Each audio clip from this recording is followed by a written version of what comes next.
Welcome to the Friends of Fantasy Benefits Baseball Podcast. I'm Justin Mason, joined as always on Monday nights by Dave McDonald. How you doing, my friend? Doing good. Just got back from celebrating my dad's 75th birthday. So Nice. happy birthday, Dad. And glad we could get back on the air. We missed last week, but ready to get back into it. Yep, we're jumping right back in. We got a ton to discuss. We're going to talk some news. We're going to talk about what we're looking at this point of the season because it's still early. Even though we're a month in and we've got numbers to look at, we still want to kind of be careful with those. Talk about some closer chaos, and then, of course, the Earth Leagues, and a little bit more than that. So let's just jump into some news and notes. Start with a big thing. Luis Arraez traded.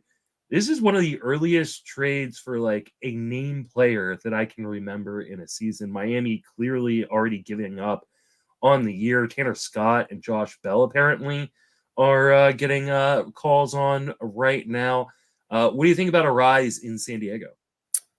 Yeah, I mean, I'm not an Arraez guy from a fantasy perspective. I don't like getting those guys who really only help you in like two categories. And obviously if he hits, close to 370 again, then sure, he could be, obviously very useful, but I don't know. I don't have Arraez anywhere. But obviously he's still a good player. And yeah, like you said, it's kind of funny that Miami gave up on the season that quickly. I mean, maybe with all their pitcher injuries and everything else, but it kind of looked like they were looking for a reason to sell. Yeah, the only thing that concerns me when I see something like this is nothing from the Miami side. The Miami's like, okay, listen, we're getting some prospects, and I think they got a reliever back too, or something like that. And we're getting rid of a player that cost us real money. Totally understand it from their perspective. I wish they wouldn't sell this early because it is so early in the afternoon season. But they're dealing with the Braves and the Phillies, who are both World Series contender teams. So I totally understand them going, this isn't our time. But it is, the timing of it is so weird. And it's more so for me for San Diego, because anytime I see an early trade like this for a named player, I go, okay, what suspension is coming down the pike? What injury is coming down the pike that the team has been alerted to, but they have there's an appeal going on, or there's still testing going on. And so there is a part of me that's like my heart is palpitating a little bit because there's a big name player that I'm highly invested in that has a previous PED suspension on this team. I don't want to accuse anybody. I'm not accusing anybody of they clearly, that's clearly got popped for steroids again. But there is a part of me, my heart kind of skips a beat and I go, why? You never see trades like this in May. Yeah. I'll be honest with you. I did not have that thought whatsoever. And I definitely wouldn't think that they'd be adding a second baseman to cover for Tatis if that were the case. Cronenworth plays the outfield. Kim can play the outfield. Arraez could probably play the outfield. So and I'm not saying I think that it happened or anything. I'm just saying that was my initial thought was oh no, because teams get alerted to a suspension, before the guy actually gets officially suspended because there's an appeals process. And so there's part of me that was oh no, what's happening? I hope it's not. I really neither Cronenworth nor Kim have any experience in the outfield, so that would be a weird. Cronenworth doesn't he? I just looked. No. Oh, okay. Now Cronenworth, he's the one who beefed up in the off season, he's hitting the ball a lot harder. If anyone were going to be under suspicion, I would think he would be the guy. And Arraez has played first base, second base in the past, so he would be covering those positions as well. Yeah, I like I said, I haven't even heard a rumor of it. It was just the first thing that popped into my head, and I went, "Oh God, please God, no! Don't! I cannot lose Tatis on my main event." No, and I can't afford to lose him either. I don't think so, because weren't they playing Tyler Wade and a Zokar? It's not like he doesn't fit on the team. They're playing Arraez mostly at DH, I think. so far. And I mean, I don't think he's really, like I don't think there's not a fit. Like I think they had an opening for him. I'm sure it's just like a depth thing. Like it's, hey, this is a good hitter. Yeah. But like I said, my first thought was like obviously like, oh no, like why the hell are they? It's like beginning of May. Like why you never see trades like this in the beginning of May. But by the way, your line of thinking is exactly how fantasy baseball players should be thinking. Because something that I always have to remind myself, it doesn't come naturally to me, is when something happens, an injury, a trade, a guy getting called up, guy getting sent down, your first thought should be, who does this affect? Which other players does this move affect? Because, it's not always super obvious at first how it affects people, getting moved up or down the lineup, or, who's going to be sitting versus righties now. There's all kinds of stuff to consider. So that is the right way to go about this, is to think, okay, they made this trade. Who is this affecting? Yeah, absolutely. I mean, I'm not a big Arraez guy either. Like, I mean, and this is fine. Like, it's kind of a bad part to a bad park. It's a better lineup around him. Well, I mean, he has 0 homers, 0 stolen bases. I think he's not going to have many of either of those. I think he's going to have a good average, and you're hoping that he, gives you some runs. That's really what you're looking for with that. He's a 2-category player. Parker Meadows gets optioned down to AAA. Dropping Parker Meadows, right? What was that? You're dropping Parker Meadows, right? Yeah, I already did. I dropped him this Sunday. I almost dropped him 2 weeks ago, but I decided to hold on for one more week because there was no obvious guys that I wanted to add at the time in 15s. Obviously, he's been a drop for a long time in 12s, but no, it's just huge disappointment. The K rate was super high. His expected batting average is basically the same as his batting average. Like he was earning that terrible average. So he was just bad. Yeah, he just needs more seasoning, more time. I mean, I think he'll be a decent player at some point, but it's just and keep an eye on him in the minors. Like it's sometimes these guys go down early, like him and Jordan Walker, and then they pop back up in the middle of the summer, and people aren't like kind of write them off, and then they come back up, and then they start producing. Like these guys are so young and so talented. Like don't just give up on them. But I mean, give up on them for now, but just keep them in mind for later. Put them on your watch list. Keep an eye on what they're doing. Exactly. Byron Buxton goes to the IL with a knee injury. Shocker of all shockers. It is the shocker of the year that he made it until May without going on the IL. So, like with all of the guys going on the IL in April, and you're just sitting there looking at Byron Buxton like, it's coming, man. Come on.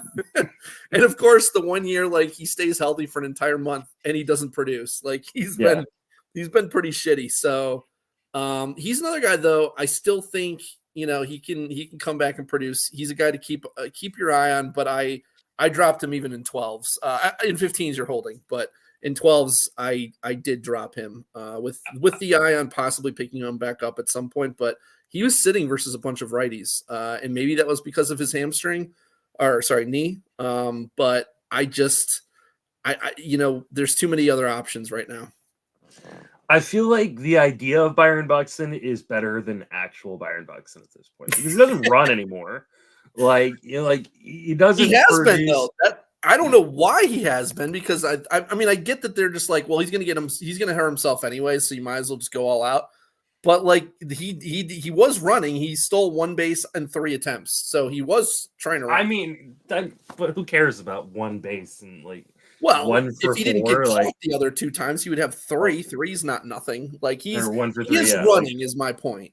I mean, I don't care if you're running if you're getting caught. Like it's just to me like you might as well just not run. Like you just probably cost yourself a run scored is what you did. Well, interestingly, in the last 3 seasons, he was 24 out of 25 in stolen bases. So the fact that he got caught twice this year already, maybe says now that he's 30, maybe he's starting to slow down a little bit. Yeah, to me, like, I think everybody thinks about like the guy that everybody wanted Byron Buxton to be, Yeah. and no longer thinks about him in the context of just who he is. Everybody goes, well, if he can just stay healthy, he's a superstar. Dude, I it's don't know that been he is anymore. Like, he's been that just way for a goddamn decade. We've been having this discussion. How many times you see me on well, Twitter yelling no, at people? I think the discussion has been for the last decade, like, he just needs to stay healthy. And then he's a star. But I think he's a star part is in question because, like, he's now a guy who he's hitting 250 this year, he hit 207 last year, 224 the year before.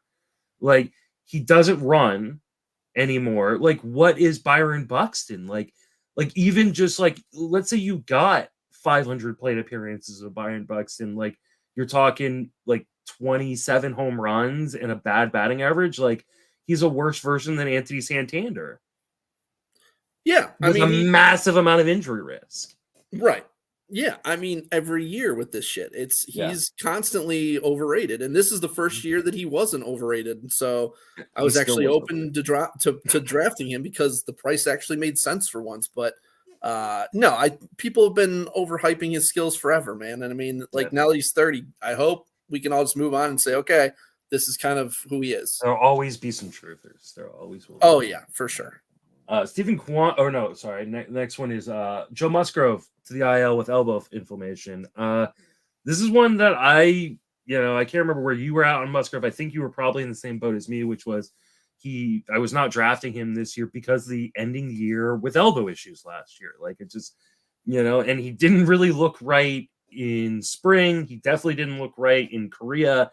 So he was kind of on my do not draft list. And yeah, it's a bummer. Obviously, you don't want to see a guy get hurt, especially a guy like Musgrove, who I've loved for a really long time.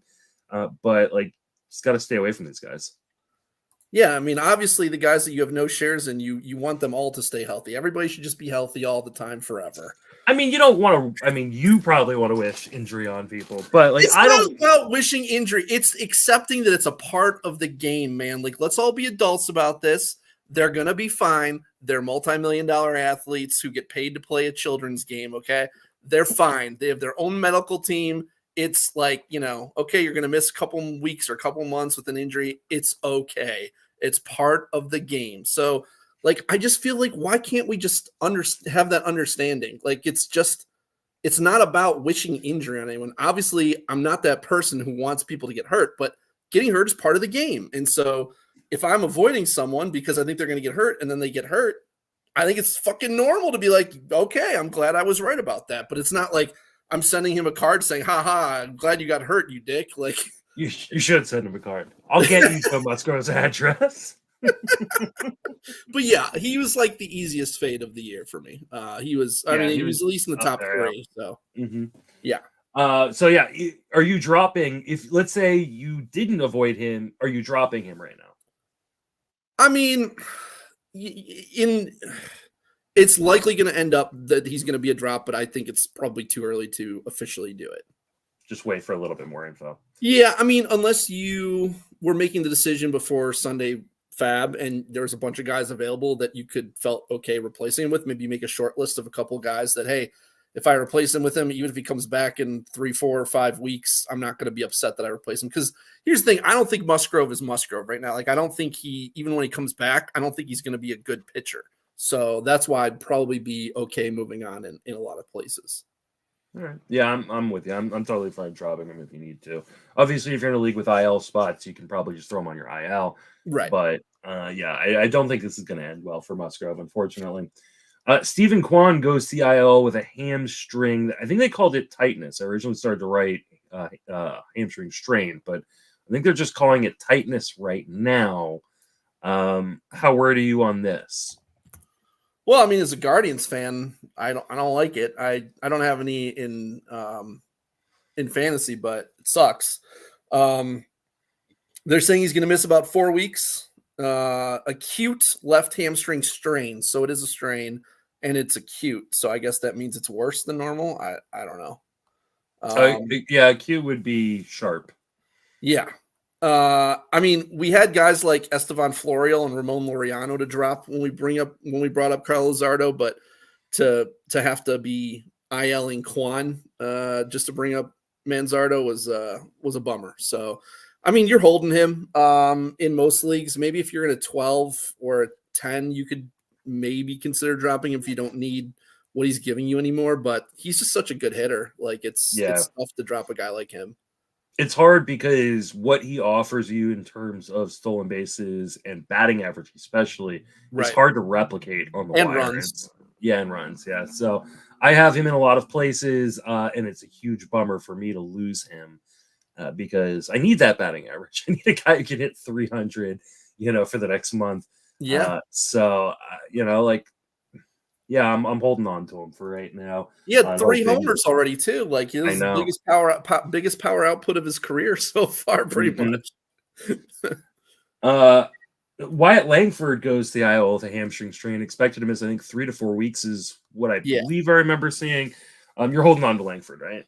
Yeah, but man, the regret of every year I'm like, these are the guys. I was on like earlier in the offseason, I was on a panel of like, who are you? Like, who do you think is going to bust? And I said, Wyatt Langford has a high bust rate for how high he's going. And then I ended up changing my mind. I listened to, James Anderson and all these other guys are talking about he's a generational prospect. And he probably will be. He's probably going to be a stud. But he was like, he looks ready right now. And he's going to come up and produce and be a stud in the middle of Texas's lineup. And he had a big spring. And I should have listened to my initial instinct, which was to avoid the rookie getting drafted way too damn high. So, yeah, you're holding him, and I think he'll get better as the year goes on. And he wasn't like bad, but he's definitely not been anywhere close to where he was being picked. Yeah, I mean, especially when the price really skyrocketed, like main event season, like it became too crazy for me. Like, and I knew like, hey, there's a chance that he's Bobby Witt Jr. There's a chance that he's Julio Rodriguez or Acuna or whatever. Like. But there's also a really good chance that this is a guy who just had not had a lot of professional plate appearances, zoomed his way through the minors, and isn't quite ready yet. I don't think he's necessarily overmatched, though. Like, I haven't been, like, when I've watched him at the plate, like, I haven't looked at him and gone, oh, he just doesn't know what he's doing up there. I think he will be pretty decent. I just don't think he's going to be a superstar right away. I'm still holding on to him because I do think that is in the profile, that eventually he could be a superstar. But I think this is more of a 2025 conversation than it is a 2024 conversation, to be honest. Yeah, I think so too. Lane Thomas to the IL with a knee injury. He seems like he may be out for quite a while. You're holding on to Lane Thomas? Yeah. I mean, I think, again, it sounded like a 3 to 4 week injury for him as well. But anytime you've got a guy who a lot of his value is taken from his running and it's a knee injury, that concerns me. So, who knows what we're going to get when he comes back. But, they said that he's been cleared to take dry swings. So as of 4 days ago. So we'll see. He's probably at least 3 weeks away still. But it's tough to replace what he does. So he's got some power and he's got some speed. But will he keep running when he comes back is the question. Yeah, I mean, I think I'm still holding on to him for right now. I wasn't a big Lane Thomas guy coming into the season. I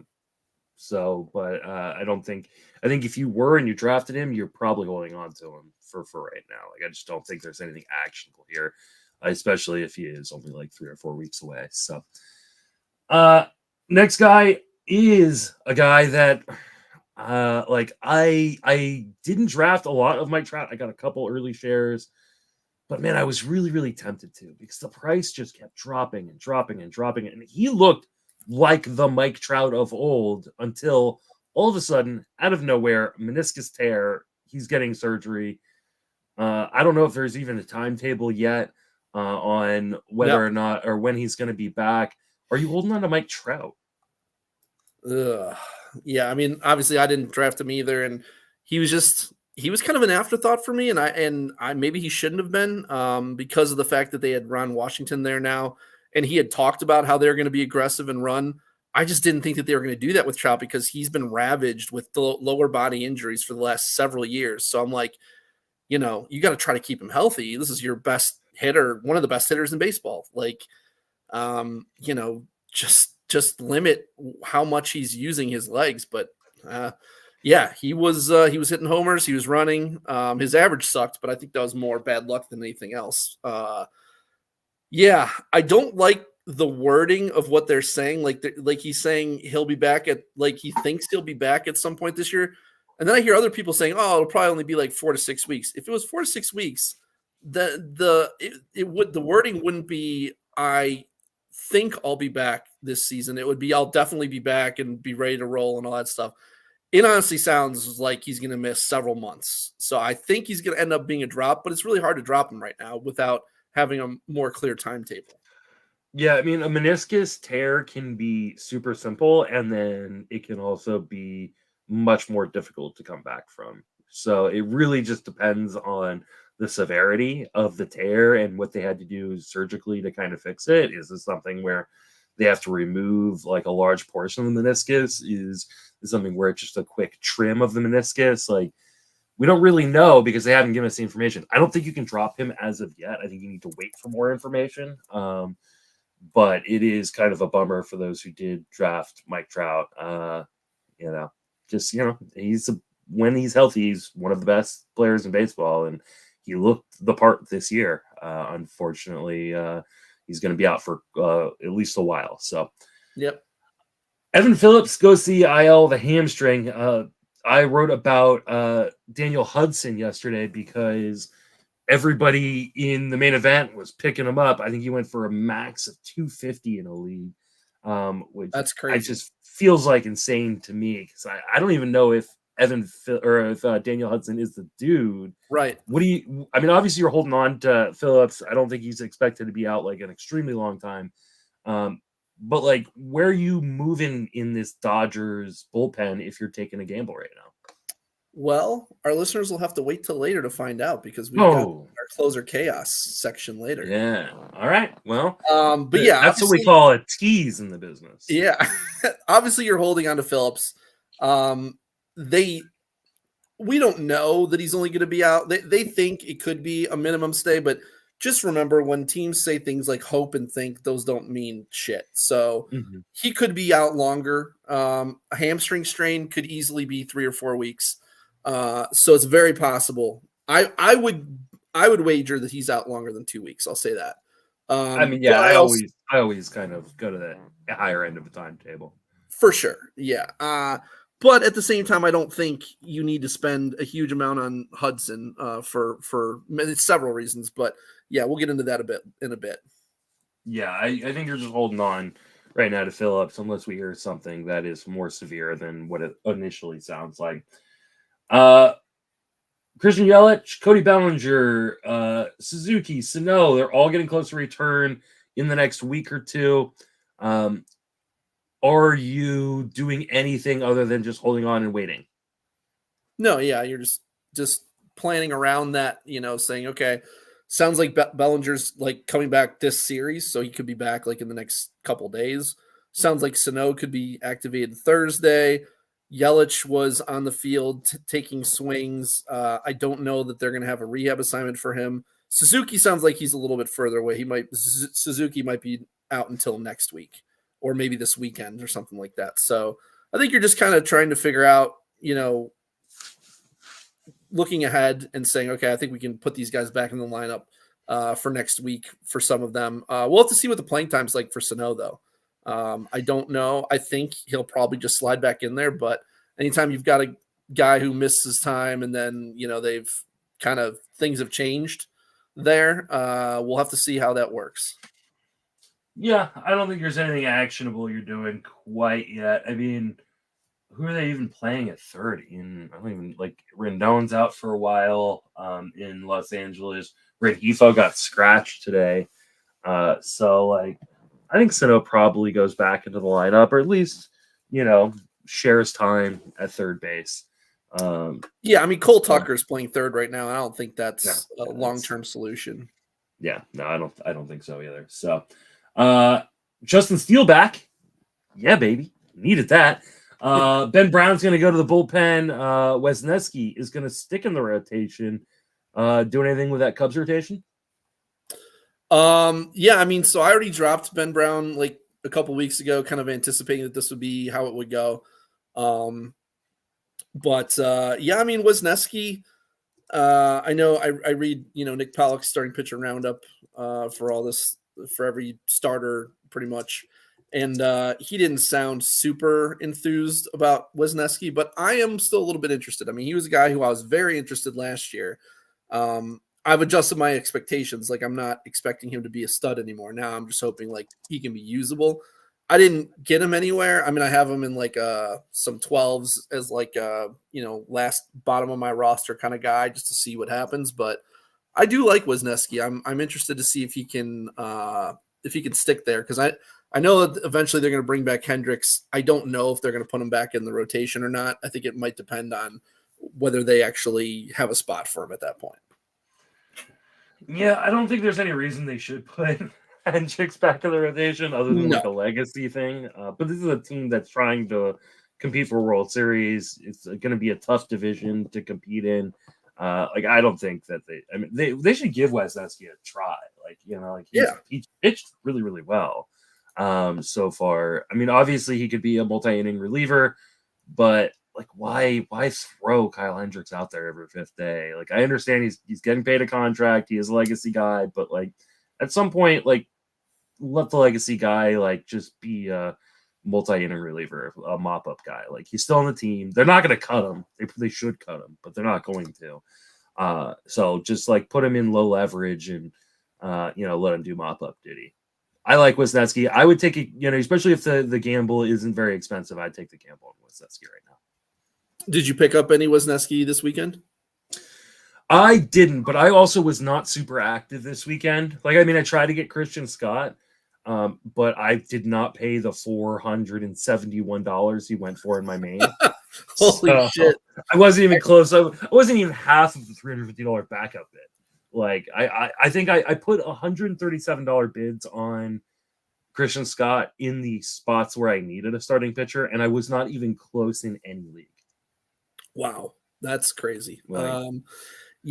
I find myself lacking in offense more right now than pitching. That's offense is my issue too. Yeah, I can't.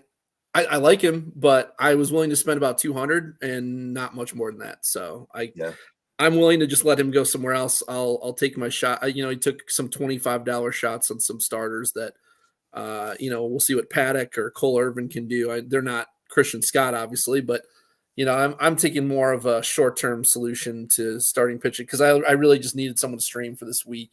And really more looking at the offensive side of things right now.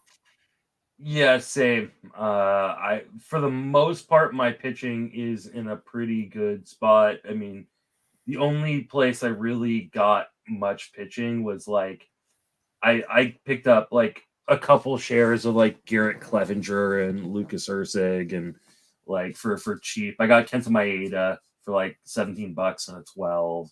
That's nice. I like that.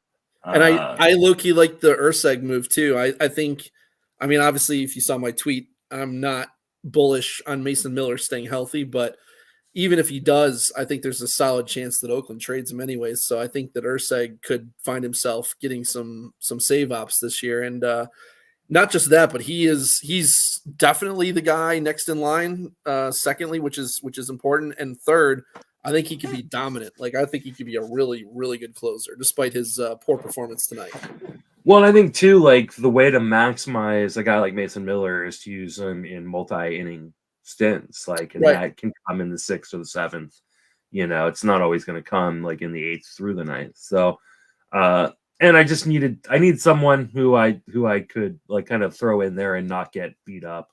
I didn't want to play like Trevor Williams this week, or oh my god, like that. So Trevor Williams been really good this year. Okay, I don't care. I'm never Trevor Williams. Sometimes you got to take a gamble, I feel like every year you say this, and then I say you're crazy for playing that guy, and then you get like just absolutely trounced by a horrendous start, and then you're like I feel like this is a lesson that you keep forgetting every year. Like, dude, his Sierra is 4.61. I don't care that his ERA is 2.27.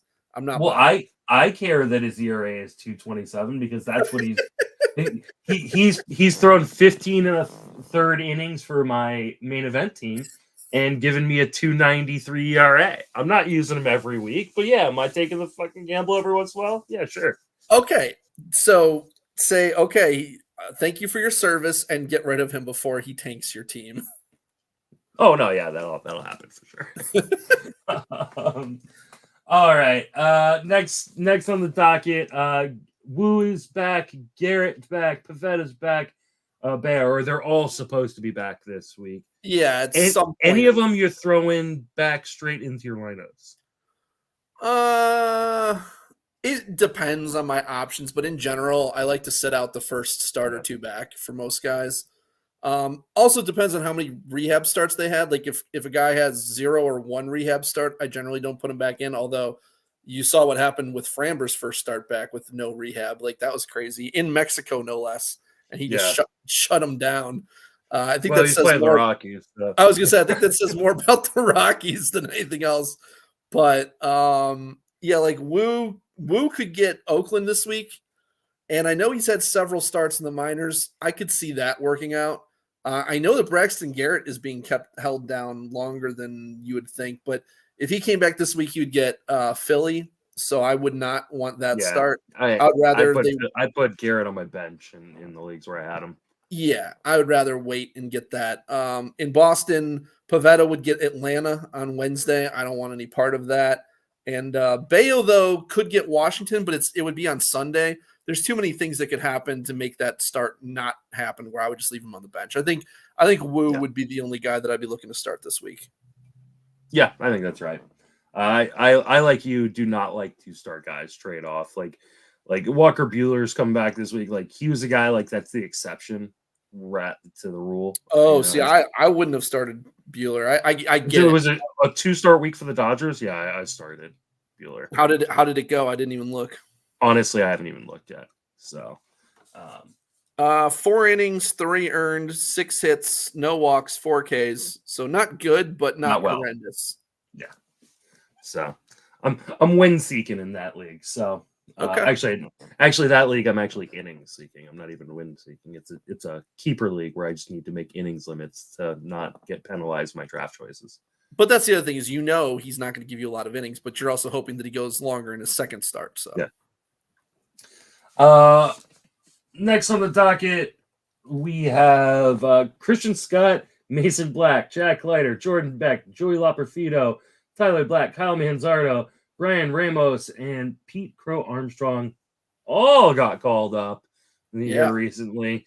Any of them sticking out to you as guys that you're really targeting? I really thought I was hoping to be really into Loperfido. He's crushing in the minors, but obviously the K rate was bad. But then he came up, and they not only did they not start him versus lefties, but they remove him from games when a lefty reliever comes in. So, that could be just like a temporary thing. But I mean, I really just couldn't go more than like $50-$60 on him, and even that might be aggressive. And I kind of need guys who can produce right now. So I don't even remember if I ended up bidding on him. I think I just kind of stuck with my guys. Jordan Beck he looked great. He was not striking out a lot, but then he came up, and it's a small sample, but he's striking out a crap ton. Like he's striking like 60% right now. Obviously you're getting a guy who's going to have a lot of games in Coors, which is nice. And they have 6 games in Coors this week. Tyler Black looks like he's a strong side platoon guy. Like he's not going to play versus lefties. I don't know if they're going to take him out when a lefty reliever comes in, like with Loperfido, but Black is good for steals, and he should be good for a solid average. Bryan Ramos is kind of like he was really struggling when he got called up, and he's going, onto the White Sox. I don't even know if he's a long-term play or if this is a short-term thing. I didn't really bid on him anywhere. Pete Crow Armstrong, Tony and I picked him up not this Sunday, but the previous Sunday for $12 or something. We got a couple steals. But now when Bellinger comes back, I expect him to get sent back down. Leiter was a guy I bid a little bit on just because he's going to get to face Oakland this week, but people went big on him. I just don't know what to expect there. I don't know if he's going to stay up. I don't know if he's going to be good. He got blown out in his first start. Mason Black sucked today, but he looks like he has the profile of a guy who could be like a decent kind of Toby type guy, just kind of like a steady Eddie not an ace, obviously, but a guy you can kind of depend on to not crush you. Christian Scott was the guy who, like you said, he went for a shit ton of money. He was the big guy to go for at this point, but just not what I needed. And then Kyle Manzardo, I think, might be the most advanced of all these hitters. Like he's a little older. He doesn't strike out. He's he's a good contact hitter, and he's been showing a lot of power in the minors so far this season. I think he's the guy I feel best about making the transition, although he went 0 for 3 today with 3 strikeouts. So not off to a great start there. But I went to go write about him for the Roto write-up. I was like, oh, I'll just take a stat line. I'll write. And I was like, no, I will not take a stat line. That did not go well today. I agree that Manzardo, of the offensive players, is the most interesting. I think he's gonna I think he's very much Josh Naylor-esque, where he doesn't have prodigious power, but he's gonna make a lot of contact, and when you put as many balls in play like he does, you're gonna give yourself the opportunity to get lucky. Christian Scott is the dude of this group. I think that I really, really like Christian Scott. I think he has the ability, depending on how many innings he's gonna throw, because he only threw, I think he threw 86 innings or something like that last year, maybe 88. But if he can throw 90 innings rest of the way, that could be a pretty good 90 innings with a lot of strikeouts, because I think there's a lot of strikeout upside in that profile, and he doesn't walk guys. So the rest of the guys don't care as much about. Okay. So obviously in 15-team leagues, you kind of take bodies that are going to play a lot of the time. And you're Jack Leiter, I know a lot of people, and I had some bids on Jack Leiter. He was in my waterfall, but I wasn't as aggressive as other people, so I didn't get him anywhere. Oakland, as of last night, I don't know where it is as of today, was second in the majors in home runs. Wow. And what is Jack Leiter's biggest issue? It's command. Yeah. It's command issues, right? He gives up homers because he can't play stuff in the zone. So I feel like that's a trap game. So Very well could be. But I understand why people are going. Mason Black is a mediocre prospect at best. He's only kind of a name because the Giants had him penciled into the rotation before they went out and signed Blake Snell. Tyler Black actually is pretty interesting, especially if you need speed. And I do have some leagues where I'm ooh, I could really use some speed. I didn't get him anywhere, but kind of wish I had. I agree with you on Loperfido. I just don't know what the role is going to be long term, and the strikeouts do concern me. I think Peter Armstrong, I think long term could be a really interesting player if he can cut off the strikeouts. But right now, he's just a defensive guy. So, all right, Gasser, is he going to start this week? Could be interesting. Yeah, I saw that he was potentially going to come up and start this Friday. He's a guy who I mean, some people drafted him in early drafts because he's 24, he's about to turn 25. He's a lefty, and he strikes guys out, but he does have some walk issues. It's not horrendous, but it's not great. He had a really good first start in the minors, and he went 4 innings, 1 run, 5 Ks. Then he gave up 4 runs in 4 innings with 3 homers that he allowed. And then in his final tune-up, he went 4 again, 7 Ks, but he had 3 walks, 3 hits, 2 earned runs in 4 innings. So I don't know. He's a guy who I'm kind of all the prospect people that I follow, from Eric Cross and Chris Clegg and the Welsh and James Anderson. Nobody seems particularly high on him. I thought that there would be more. I guess I thought someone would kind of be talking more about him, and there hasn't really been a ton of talk. So I don't really know what to think. Obviously, rookie pitchers, a lot of volatility in general.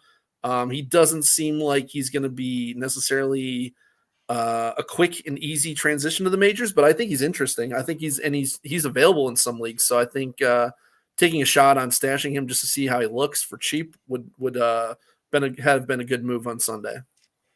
I think he is he's one of those guys that he had a really big prospect pedigree at one point. And so I think people still remember his name and go, oh, now he's finally here. But I think he's one of those guys that kind of just never quite reached the heights that I think people thought he could early on in his kind of prospect pedigree, right? So like, I think he's probably like a mid-rotation guy, that is never going to be a star, but could be a valuable innings eater for a team. Like, I think he's going to be much more valuable to the Brewers than he's ever going to be to fantasy managers. And so for me, like, that's not the guy I want to stash. I want to stash the guy who has potential massive upside, as opposed to the guy that I go, oh, look, he could be a lefty Kyle Gibson. Like, I don't care about a lefty Kyle Gibson. But that's that's super valuable. Are there any of those guys out there? Because obviously Skenes and Christian Scott were pretty much owned everywhere. Like there's nowhere to stash. There are guys out there. I just don't know who they are personally. I mean, honestly, like, there's nobody was talking about Wu or Bryce Miller last year, right? Like, like I had never heard the name Bryan Wu until he made, like, those guys are out there. You're just gonna have to go to a different podcast to find them because I don't know who they are. Very true. Very true. This is we know about some prospects here. This is not a prospect podcast. I outsource. Like, I'm very open and honest. Like, I outsource the vast majority of my now. Like, when I see like, oh, Christian Scott is on the prospects, I go watch some video, right? I dig into the numbers, like, but like, I don't have the bandwidth for 4 levels of 30 minor 30 minor league teams. Like, I don't like, that's why I go to guys like Matt Thompson and Chris Clegg and the James Andersons and the Eric Cross of the world, because I don't have the bandwidth to do it. Exactly. So I rely upon them for it. Mm-hmm. So all right, Skenes not coming up this week. Just gotta hold on. Like, he's gonna be amazing when he gets here. Just gotta he will be here at some point. Like, just keep holding. Did you see the interview with Derek Shelton? No. See, the thing is, I don't think it's necessarily, because all he said was he's scheduled to pitch in Indy. I think it easily changed that, right? Like, because a lot of people were thinking, they're going to bring him up to make a home start. Like, everything seemed to line up for him to start this week. And then they kind of threw cold water on it. But I don't know. Because he didn't have a great last start, but I don't know if that matters. Like, if their plan was to bring him up, I still think that they're going to bring him up. But I don't think Derek Shelton wanted it to be announced, like, with him in the press conference. Like, yeah, we are bringing him up. We haven't told anyone yet. Like, he was going to say, my point is, he was going to say, that he's scheduled to pitch in Indy regardless of whether he's coming up or not. So I don't think we really know if he's coming up this week. So we'll have to see. I mean, I think they know exactly when he's coming up. They're just not telling. That's what I'm saying. Yeah. Like, I think they know exactly what they're doing. And they're just like, we're waiting until the next, whatever benchmark it is, that they don't have to give up a pick or don't have to give up whatever to, like, bring him up and start his clock. Like, they're just dicks. Like, they're cheap organization, and they're going, this guy's gonna be a star, and we will sacrifice our chances of making the playoffs so we don't have to fucking pay him an extra year's worth of fucking arbitration. How dare you insinuate that the Pirates would ever consider such options? I just feel bad for Pirates fans. Like, they have like the makings of a team that could be really, really, especially the rotation with Jones and Skenes. Like, that rotation could be front end of that rotation is going to be amazing. Like, I mean, I know some Pirates fans, so I definitely. Although most people from Pittsburgh, like, they talk a lot about the Steelers, a lot about the Penguins, and they don't even mention the Pirates. That's because the Pirates have been so fucking embarrassing for so long. It used to be a great baseball city. It's got an amazing baseball park. I mean, it doesn't matter. Listen, you ask Clevelanders about the Browns have been one of the worst franchises in history over the last 20 years. Browns fans will still tell you all the time. That's because losing has become an identity thing for Cleveland people. Like, they pretend like they didn't win a bunch of NBA titles and stuff with LeBron. Like, we're loyal. We won one title. We're loyal. Felt like a bunch. What was that? I said felt like a bunch. Yeah. I don't really pay attention to basketball, so I don't like it. That is apparent. Yeah, we won one championship, and then we've won nothing in baseball or football. So 2016, When the Cavs won, that parade was a fucking blowout, Oh, I man. bet. People were burning the city down. Like if the Browns ever win Oh my fucking Super god. Bowl, like it'll Oh just my go god. crazy. I know a bunch of Cleveland fans. Like I there are a lot of them out there. I hope you guys get your Browns and your Guardians championship at some point.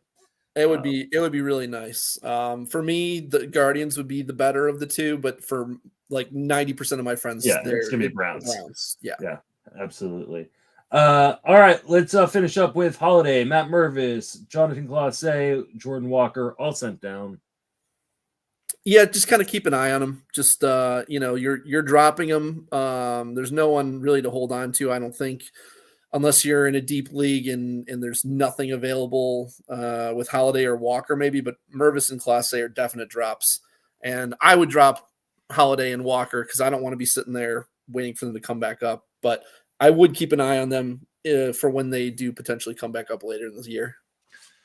Yeah, I mean, I think Holliday's going to be fine. I think he's going to be a really, really good player. I think Walker's going to be fine. I think he's going to be a really they're really young. That's it. They're just very young. They need more seasoning. There's nothing, like drop them in your redraft leagues and then wait for their returns. So, all right, let's talk about the next subject, and I'll kind of let you lead this one. We're going to talk about what we're looking for at this point in the season.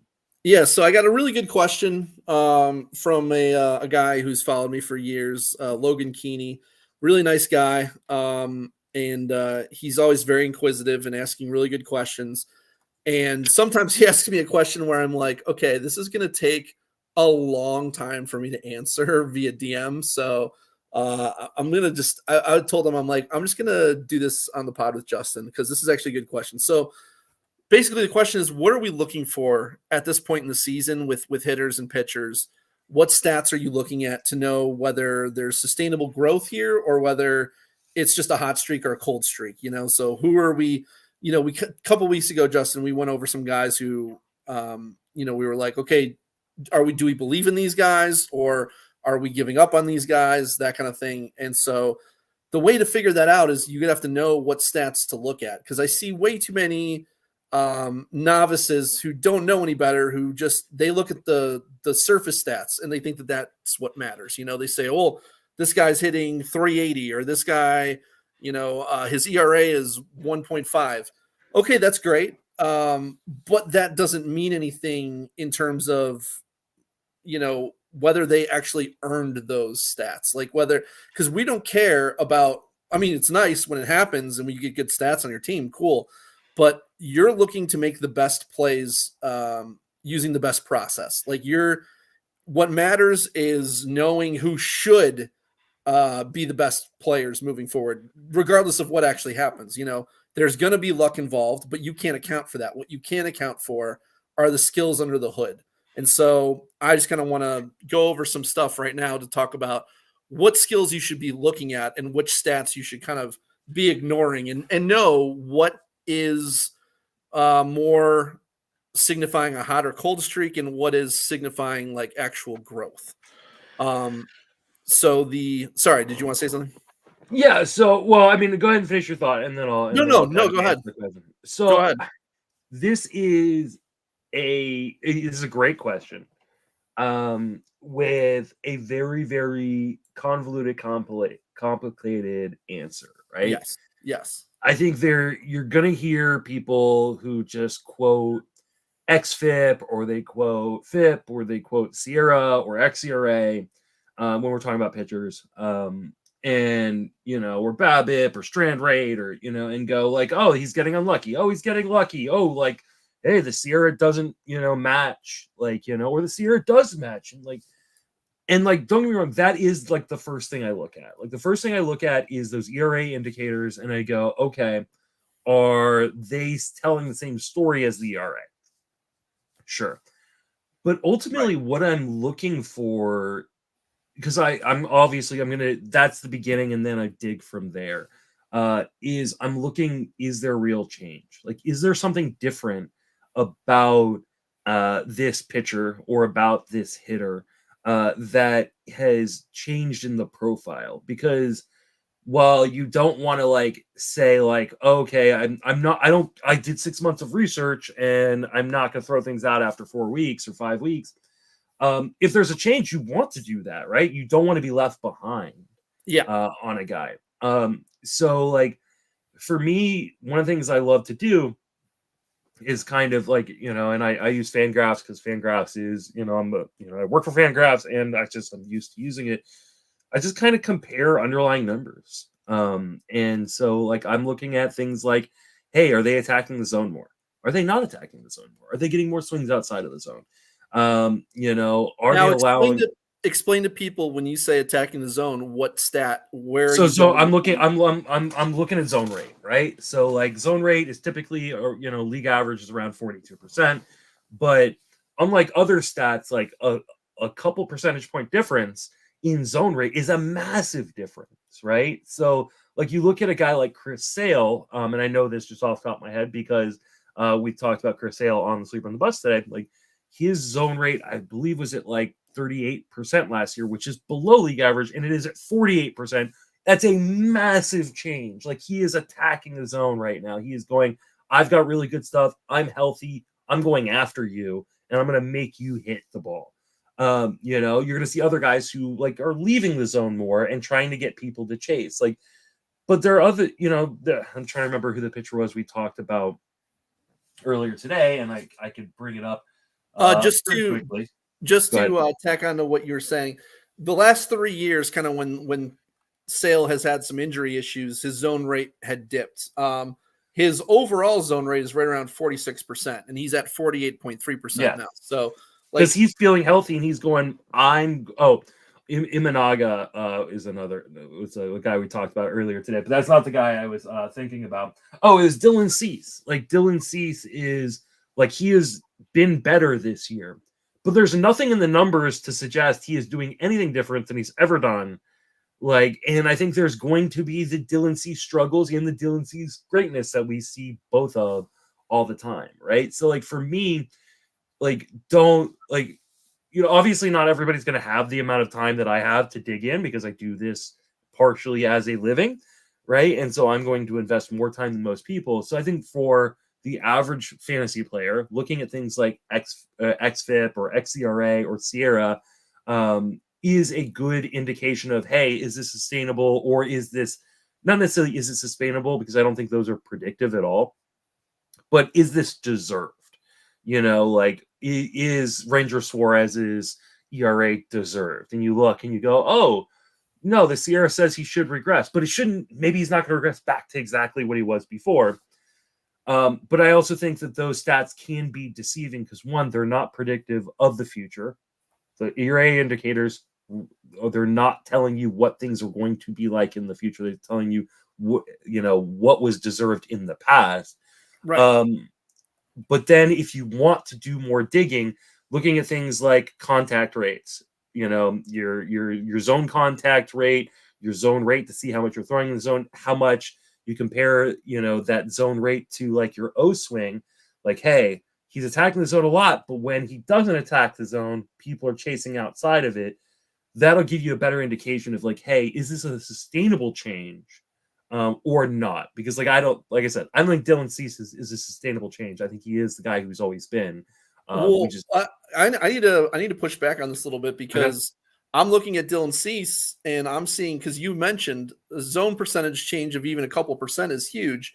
Well, he's up 2% from 37.6 to 39.6 in zone percentage. His velocity is back up to where it was 2 years ago. His Sierra is 3.3. It's pretty much in line with his 21, 22, 357, 348, pretty much right in line there. The swinging strike rate is higher than it was last year. The walk rate, the swing strike rate is 0.4.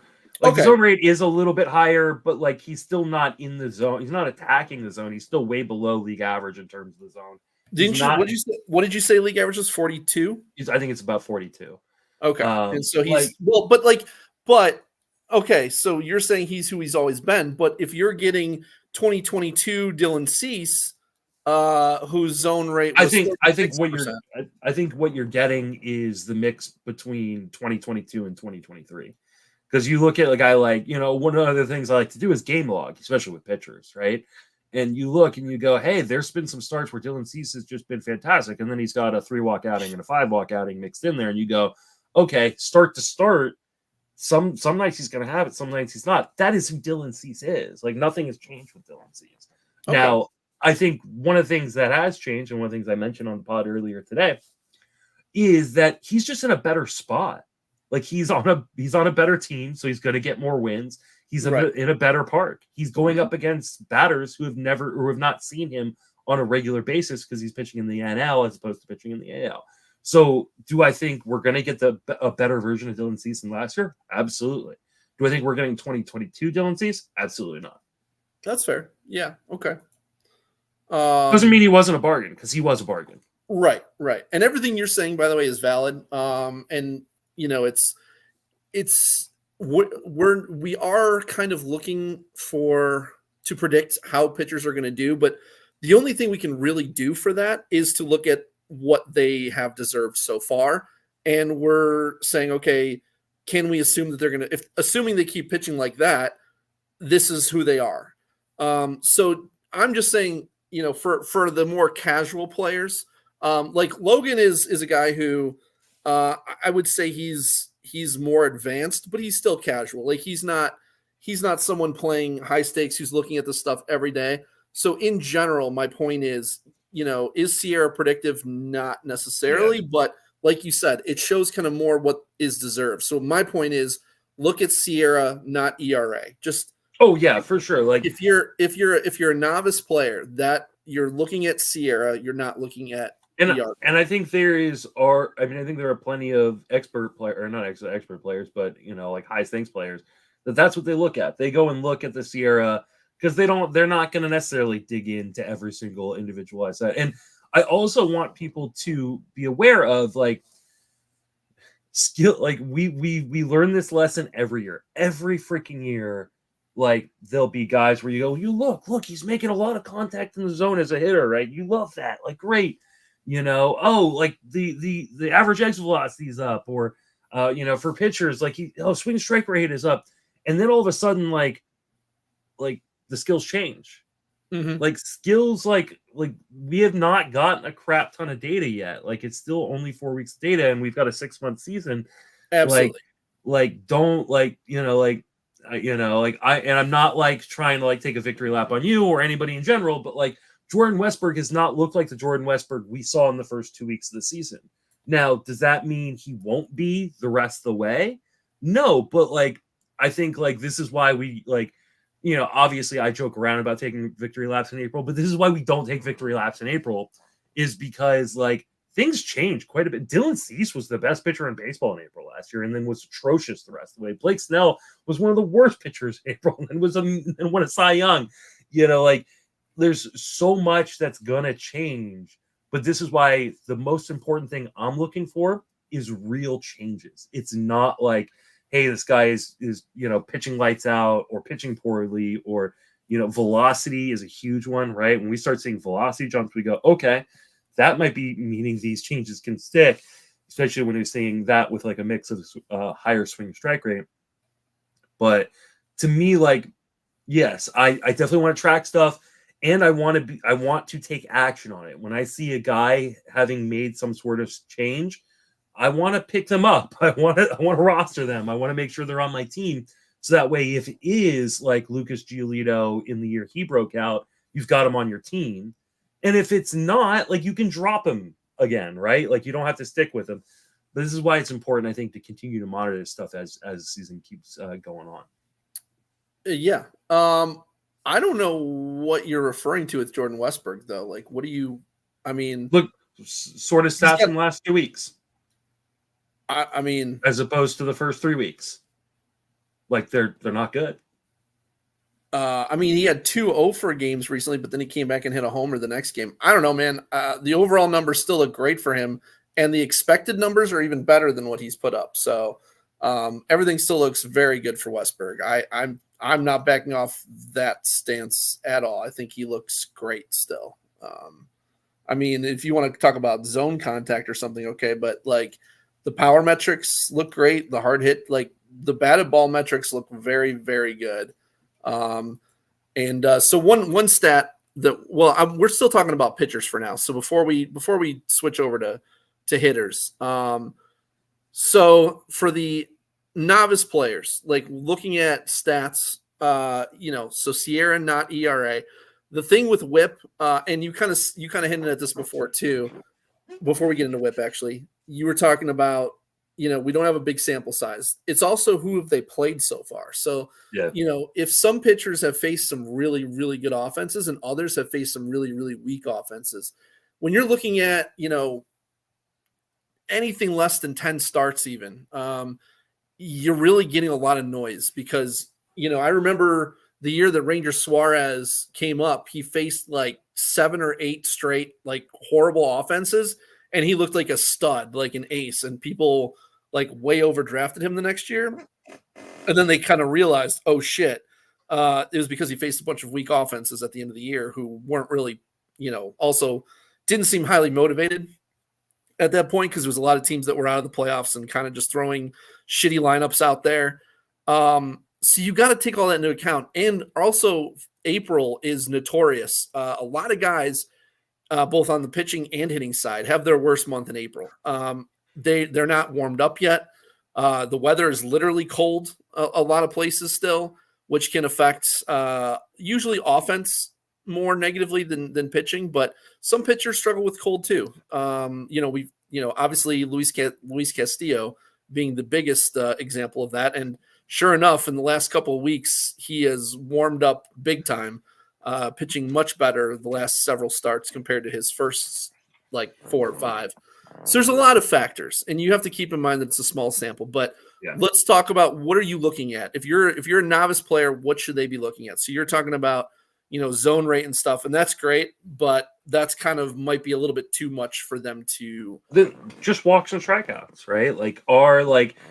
For me, I think those are the most important. Yes. Yeah, and there's some walk rate and strikeout rate really start to stabilize fairly quickly, right? That's the big thing, is that they stabilize quickly. So that means that we don't need as big of a sample size before we kind of know where they stand in those in walks and strikeouts. So, if you don't want to dig into the zone rate or the swing and strike rate or the O swing or the Z contact, things like that, just looking at walks versus strikeouts, hey, is a guy putting guys on base, right? Obviously you want to also look at things like their strand rate, their home run rates, their BABIPs. Yeah, so are those in line with their career norms?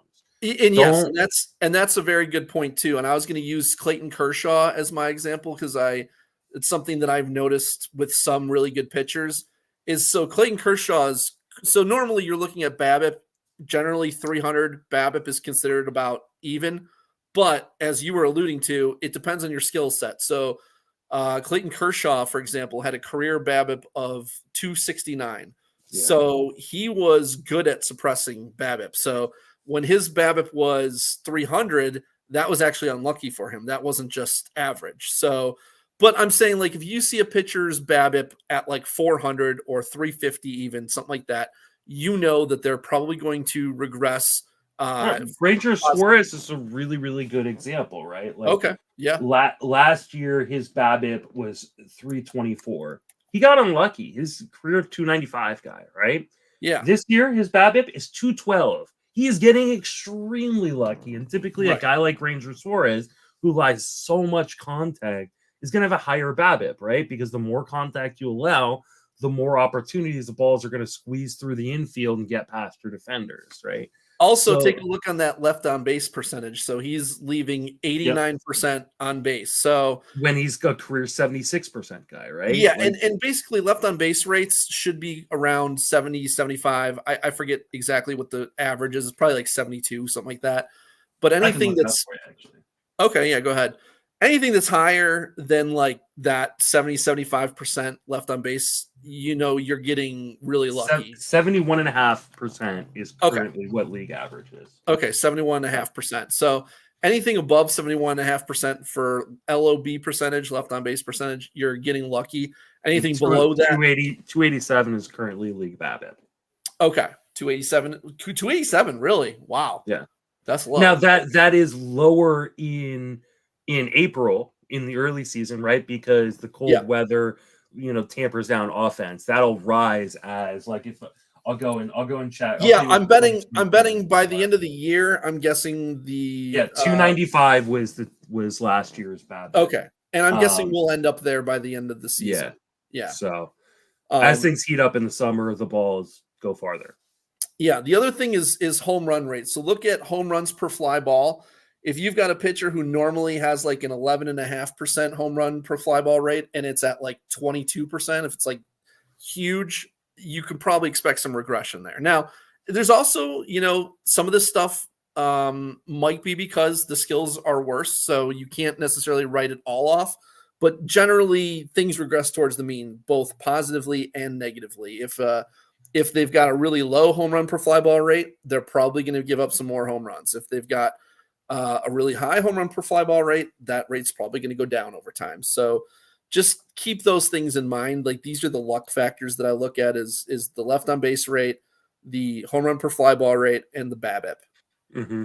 Yeah, those are the first things I'm going to look at. And then if something seems really out of whack, then I start digging kind of for more, right? So like, a guy like Ranger Suarez, you go like, oh, he's got a 212 BABIP, like that is way too low. Like, nobody's sustaining a 212 BABIP. I mean, like you said, Clayton Kershaw for a career is 269. Like, there's no way that Ranger nobody's sustaining a lower BABIP than Clayton Kershaw, pretty much. So for a whole season. So like, unless you're Jacob DeGrom or whatever. So that's when I start digging. Okay, is he just getting lucky? Are there massive changes?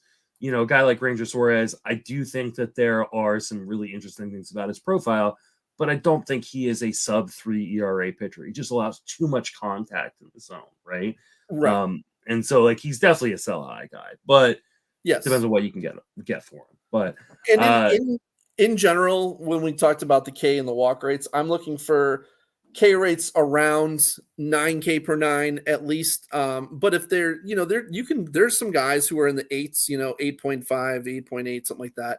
They can still be plenty good enough. They're just not going to help you a ton in strikeouts. And then with walks, I'm looking generally like guys like under 3.5 walks per 9 at least.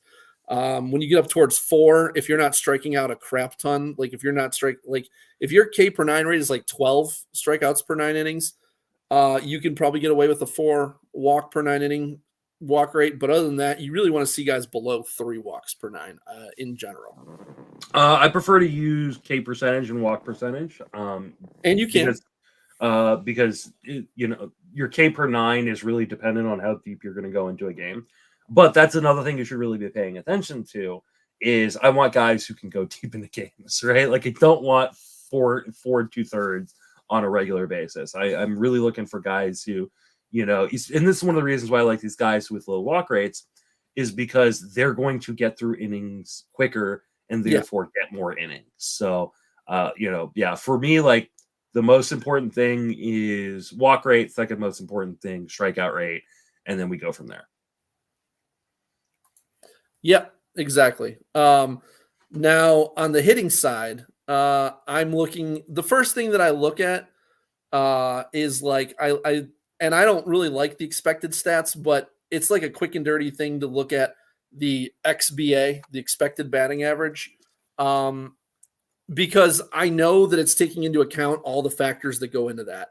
And really, when you're looking at average, you're looking at contact rate, zone contact rate, line drive percentage is a huge driver of average. If you have a line drive rate that's like 25% or higher, your average is probably pretty good. Your BABIP, obviously, we've talked about, if you're significantly above 300 BABIP, you're probably getting lucky. But again, as we've said, some guys have a higher BABIP than like a BABIP base than others, and some guys have a lower BABIP base. And usually it has to do with how hard you hit the ball and how fast you are. Those are the two biggest factors that go into BABIP. But I would look at a player's career BABIP and go from there. Like if he has a career, 320 BABIP and he's at 300, then he probably has room to have more luck there, even though looks like he's around average. Hard hit rate is another thing I look at with average. And I think I mentioned it before, but yeah, strikeout rate is also a big thing. You don't want guys who have good averages are not striking out much more than like 20% of the time. There will be some because they hit the ball excessively hard. If they hit the ball really hard a lot, their hits are going to find the holes more often where they can afford to have higher K rates and still maintain a solid average. But in general, you're looking for the lower strikeout rates for the contact guys. Yeah, I mean, I think you kind of nailed it. I mean, I think very similarly to pitching, I start with, all those things that you were just mentioning. First thing I look at is xERA. Has he X average? Has he deserved the average that he's got, according to StatCast? And then I kind of go from there. Like I start looking at the BABIP. I start looking at the contact rate. The zone contact rate for me is the most important thing. If the guy is making a lot of contact in the zone, he's giving himself the opportunity to get lucky. So he might run a higher BABIP if he's running a 90+% zone contact rate. And then I start looking for changes. It's a little bit more difficult for hitters than it is, I think, for pitchers in terms of figuring out some of those changes because it's harder to kind of diagnose, things from the numbers in terms of like, hey, as with a pitcher, like you start seeing velocity increase, you start seeing swing strike rate increase, you start seeing he's attacking the zone more. Like those are really easy to kind of go like, okay, something's different about the approach, and then I can go watch a game or something like that and go like, okay, am I seeing the same thing that the numbers are saying? With the hitters, you really like have to have a really sharp eye when you go watch the games, and I'm not a hitter mechanics guru. It takes me a long time to kind of diagnose, and I've got when I am trying to look at mechanics. And so it can, I think, be a little bit, and I think that's why, at least for me, I fall into traps with hitters. And I think a lot of other analysts fall into traps with hitters where they go, oh, this guy's, making a massive change. And then you kind of go look at the video and go, I don't really see any massive change. Or you look at the numbers, like I said with Jordan Westberg, like you look at the numbers, a little bit later in the season, you go, I don't know if I know that there was a massive change or if this was just a hot few weeks to start the season. And for Steven who's yelling at me in the chat, right. Like I'm not saying that Jordan Westberg isn't good. I'm just saying, I don't know that he is the guy that we saw. I think it's still undetermined. Like I'm not ready to anoint him in the way that I think some people were ready to anoint him early on in the season.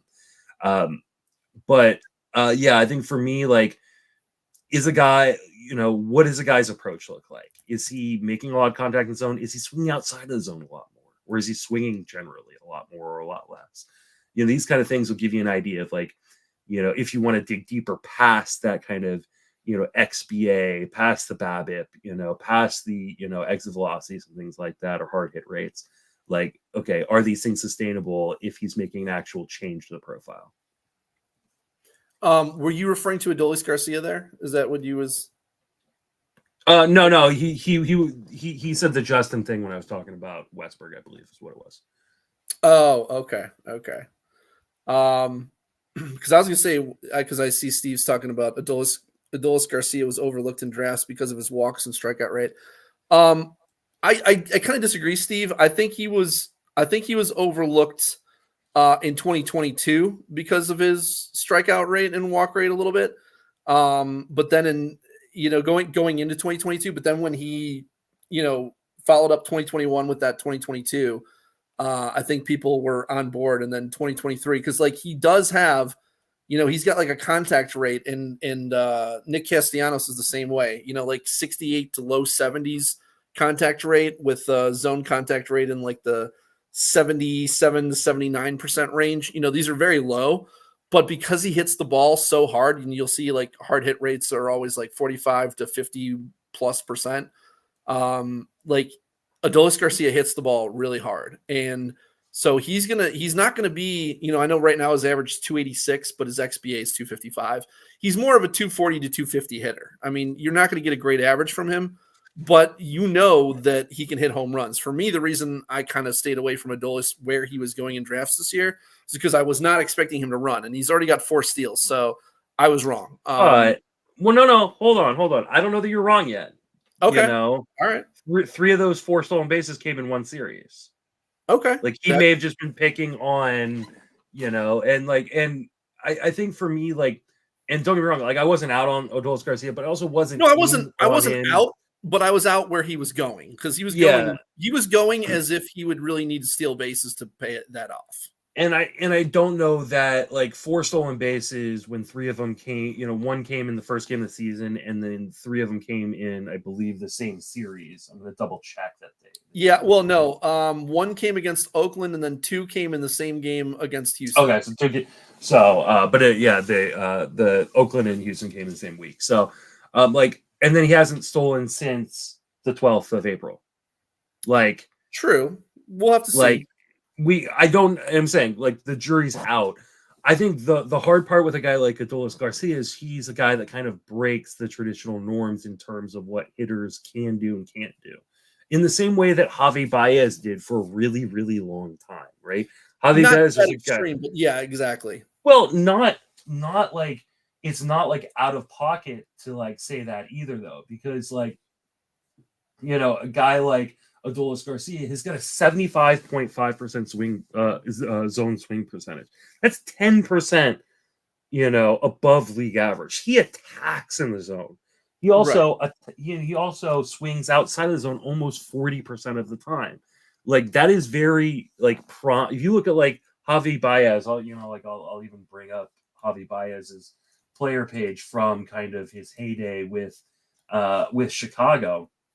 And he was even lower. He was 63% contact rate and 74% zone contact rate some of those years. So he was even more risky. But yes, the problem with those guys is they can fall off a cliff, A, and B, like Javi Baez did, but B, these guys are prone to long, extended cold streaks. Yep. Because of their aggression. One of the reasons why I was out on CJ Abrams, and it looks stupid right now, was because he's so aggressive in the zone that, and will chase outside of the zone that pitchers will just say, I'm not going to go in the zone on you. And if you're going to continue to go out because you're not going to walk, that's going to be a problem. Now, I do think there are guys who just break the system in that regard. And I think Adolis Garcia is a guy who's shown now, year after year for the last few years that he can break the system. And so that's one of the reasons why I said, he wasn't a target for me necessarily, but I wasn't out on him. When he, I did pick him in a couple drafts where he slipped. But for the most part, we're looking yes, are there guys who are going to kind of break, traditional norms and break systems? Absolutely. But you can't account for them. Those are guys that hey, you're going to miss on sometimes, but you're going to hit on more guys than you miss on if you kind of follow certain pathways. You mean in terms of staying away from guys like that? Yeah. I think for the most part, you are going to be more successful by taking guys who've got good contact skills, who aren't swinging outside the zone a bunch, who these core skills will more often than not translate into better overall fantasy teams than going after the guys who are very, very overly aggressive and swing outside of the zone and make mistakes like that, because not everybody is Adolis Garcia, Yeah. I will say though, I personally was not afraid to draft a guy like Adolis Garcia. I didn't. No, I'm saying I was either, but I'm just saying overall. In general, yes. In general, that profile is not what we look for ideally, especially as early as he was going in drafts. But for me, it more just came down to the fact that I didn't think he was going to run much. And like you said, jury's out, but we'll see. Okay, so we kind of talked about what we look for average. Now for power. One stat that I really like to use that's kind of a new stat this year is EV50, which is exit velocity 50. It's an average of the hardest 50% of his batted balls. So basically, like, you're looking at, things like max EV doesn't really tell you much because, like, someone, and as you've pointed out before, someone's max EV is likely to be a really hard hit ground ball. Like, how does that really matter? It can kind of give you a quick and dirty idea of how much power someone has, but EV50 gives you a much better idea of how often they're able to generate that power, because you're looking for guys who consistently hit the ball hard. And if you look at the leaderboard, you're going to see Shohei Ohtani, Vlad Guerrero, Giancarlo Stanton, Juan Soto, William Contreras, Aaron Judge. Like, it makes sense when you're looking at it this way that this is a good measure of power. This is a very good way to figure out how much power someone has. It's kind of like what I'm looking at for power for, like, Sierra for pitchers. Like, it's the first thing that I'm looking at to see how much power someone has. But is it the whole picture? No. Barrel rate is good, but the thing is, when you have a small sample, when guys are on a hot streak, their hard hit rate and their barrel rate are going to be high, and then when they're on a cold streak, they're going to be low. So once we get into, like, maybe June, July, we'll have a good idea of where guys are at with their barrel rates and their hard hit rates. But, like, after a month, we don't really know enough to know if a guy's just hot or cold with a high or low barrel rate and hard hit rate. Yeah, I think that's right. I think for me, first and foremost, I'm looking at guys who make consistent contact and then have good exit velocities. So I like the EV50 metric. I think that's a really cool one. But I want to mix it with guys who are going to make contact consistently. I think quite often we kind of look at guys like Lawrence Butler and we go, oh, he hits the ball so hard, but he never actually hits the ball. So that's a really, really bad problem.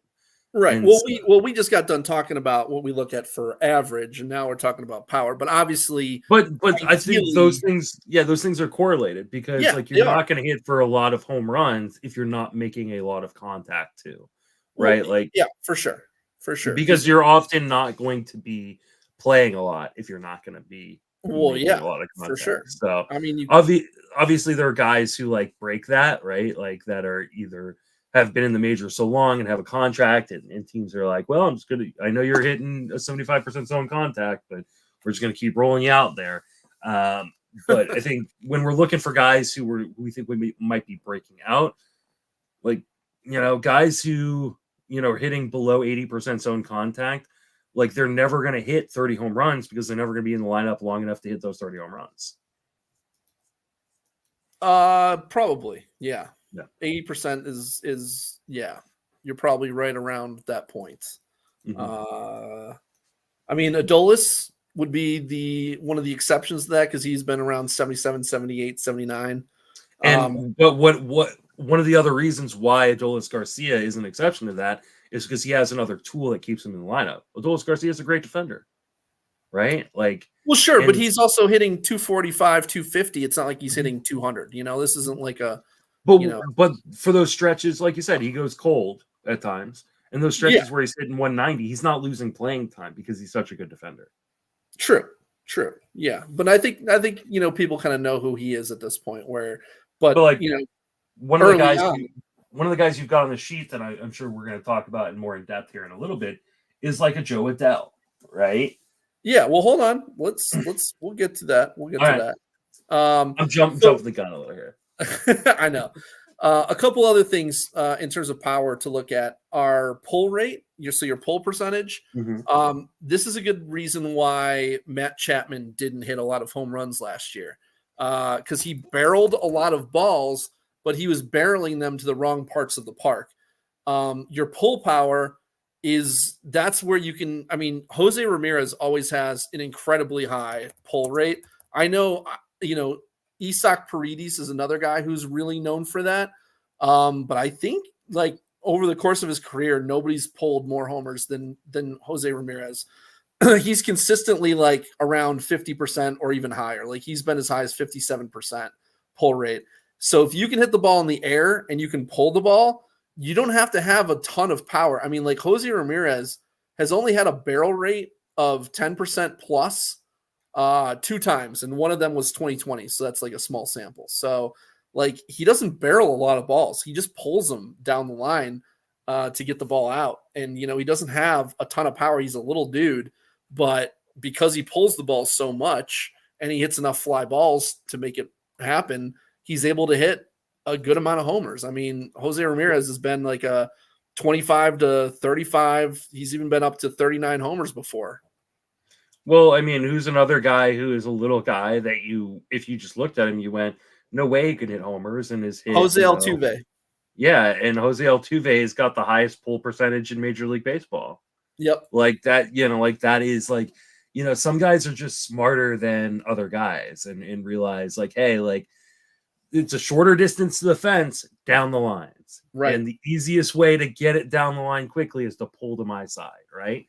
So like, yeah, I mean, you look at like the leaderboards of the pull percentage in almost all the guys in the top 10. I think there's with one exception are guys where you go, okay, that makes sense, right? Like Will Benson, Christopher Morel, Max Muncy, Dalton Varsho, Rhys Hoskins, Max Muncy, Matt Olson, Sal Perez, Kyle Schwarber. These are all guys who like they pull the ball to get it over the fence, right? And it makes a lot of sense that they that they kind of follow that path. So it's definitely something I look at.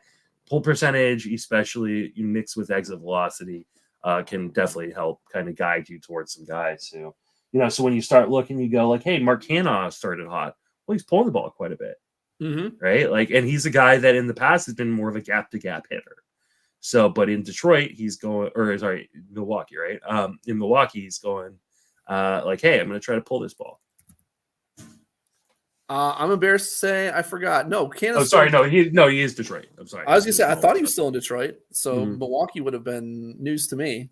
But then you look at other guys and you go like, hey, like maybe Spencer Torkelson can turn it up. Spencer Torkelson's got a top 15 pull percentage right now. Like I don't know what he has right. I don't have Torkelson anywhere. But the manager. The manager's already talking about benching him, so I'm not really very bullish on Torkelson. I think he might be, and I'd have to do obviously a deeper dive than just kind of looking at the bullpen. I'm just looking at the pull percentage list and going, yes, he is at the guy's pulling. Yeah, he's got a high pull rate. Like he will hit a homer at some point, obviously, but will he get benched before that point happens is the question. Tigers are trying to win, so he could, but. Right. Those are definitely things I want to take a look at with power. Is the guy pulling? Is his exit velocity numbers good? Is he elevating the ball? Like, your ideal launch angle. If you're seeing a guy in single digit launch angle numbers, like he's not lifting the ball enough in order to get home runs. So like these are the type of things you got to look at. Looks like Torkelson, for example, he's got a launch angle over 20 degrees, which is probably too high.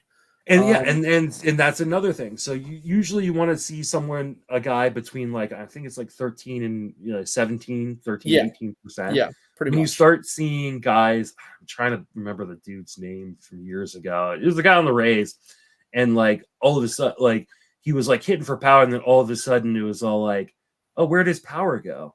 Well, like he had like this insane launch angle where he was just trying to jack everything. Was that Marlon Byrd? Is that your time about? No, not quite that long ago. Oh, okay. But maybe I'll remember it before the end of the pod because it's one of those I'm gonna have to remember off the top of my head. I'm not gonna be able to find it. And all of a sudden, like, you saw his infield fly ball rate start to skyrocket. You go, okay, he's just trying to uppercut shit out.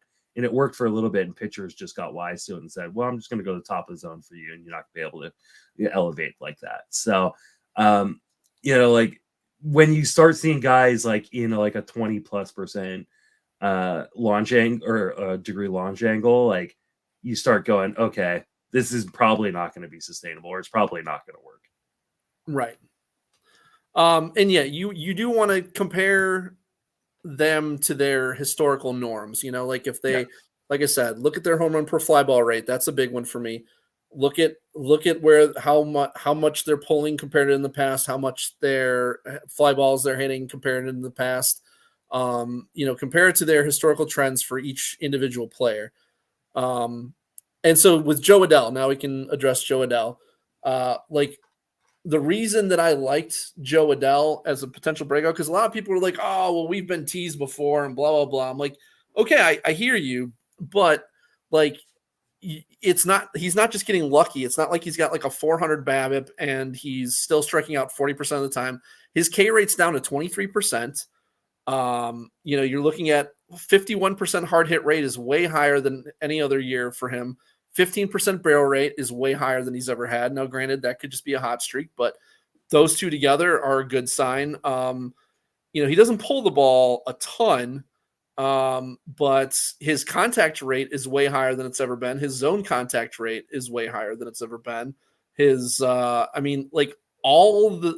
XBA is 321. He's got a 286 BABIP and he's hitting 261. So that tells me that he's more than earning that 261, like where it could be plenty higher than that even if he keeps hitting the way he's been hitting. And he won't. He'll slow down, but he's not only is he hitting for power, but he's got 7 steals already too. So like everything looks under the hood like this is a guy who could have made legitimate changes and is breaking out right now.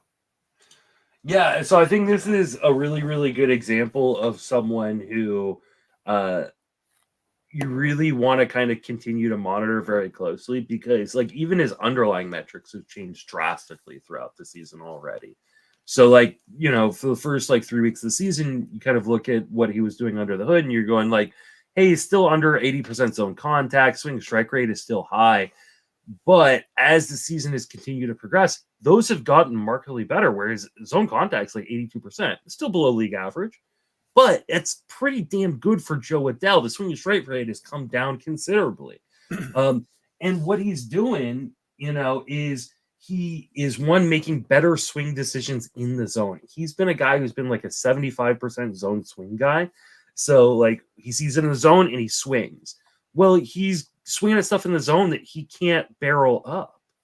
He also in the past, like you mentioned, he used to kind of pull the ball quite a bit more because he's trying to yank stuff out. Now he's trying to go gap to gap a little bit more, which I think for a guy like Joe Adell, like he's just saying like, hey, I'm just trying to put good contact. I'm not trying to jack everything out because I've got speed and I can make a difference on the base paths as well. So I think an approach like this for a guy like Joe Adell works really, really well. And I'm even more intrigued in Joe Adell than I was a couple weeks ago, because a couple weeks ago, when people were starting to pick up Joe Adell, I was looking at the underlying numbers and I'm going, I don't know how sustainable it is if he keeps doing what he's doing, but he's continuing to make improvements as he's getting better, which is a really, really good sign because Joe Adell is a freak athlete. And so like, if he can continue doing this, like he could have a massive season. Now he makes a lot of dumbass boneheaded plays.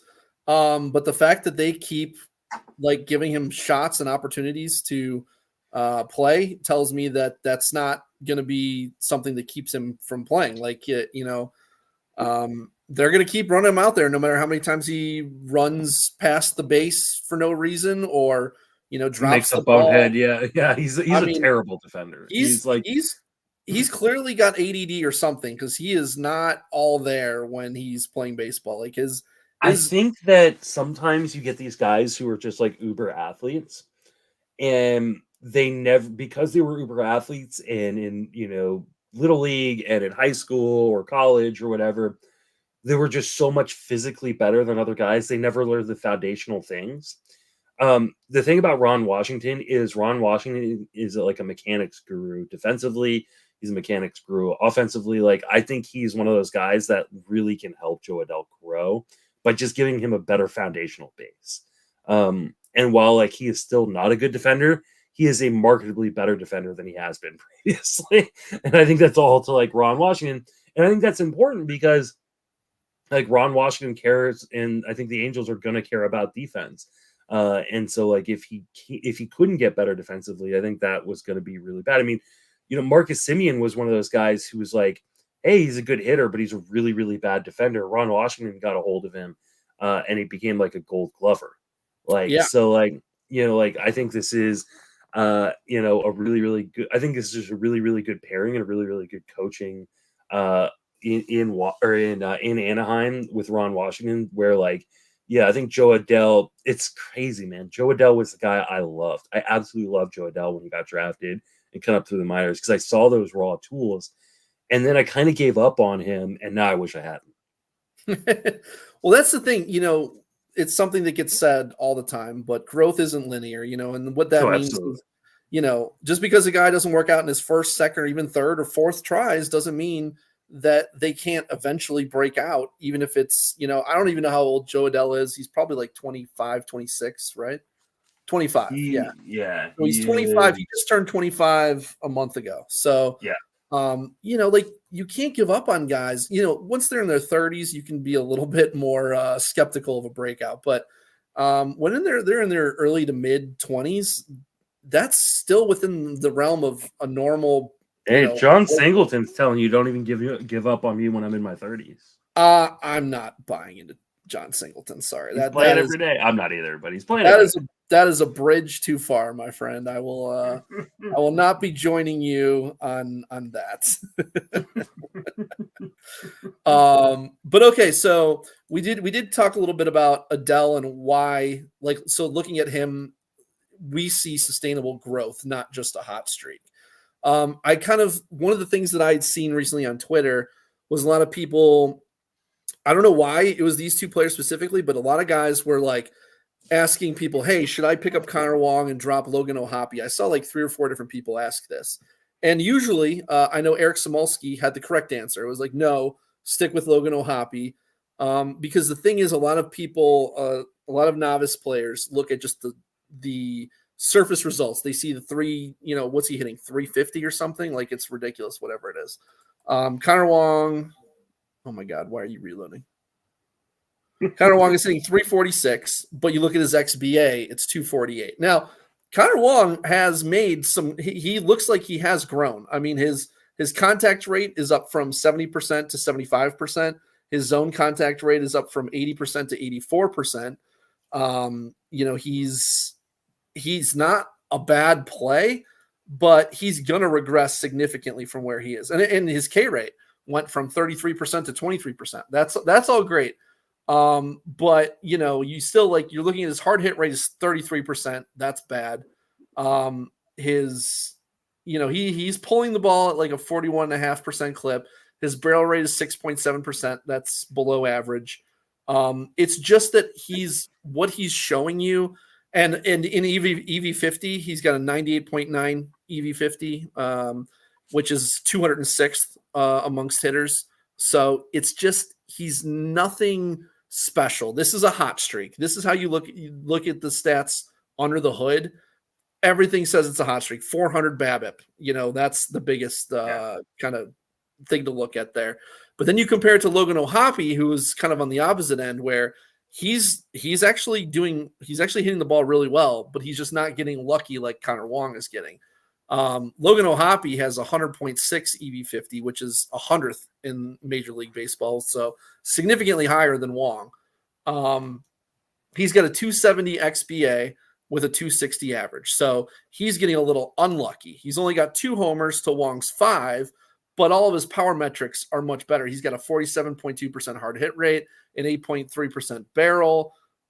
His contact rates are lower than Wong's, but he's pulling the ball to 54.2% clip.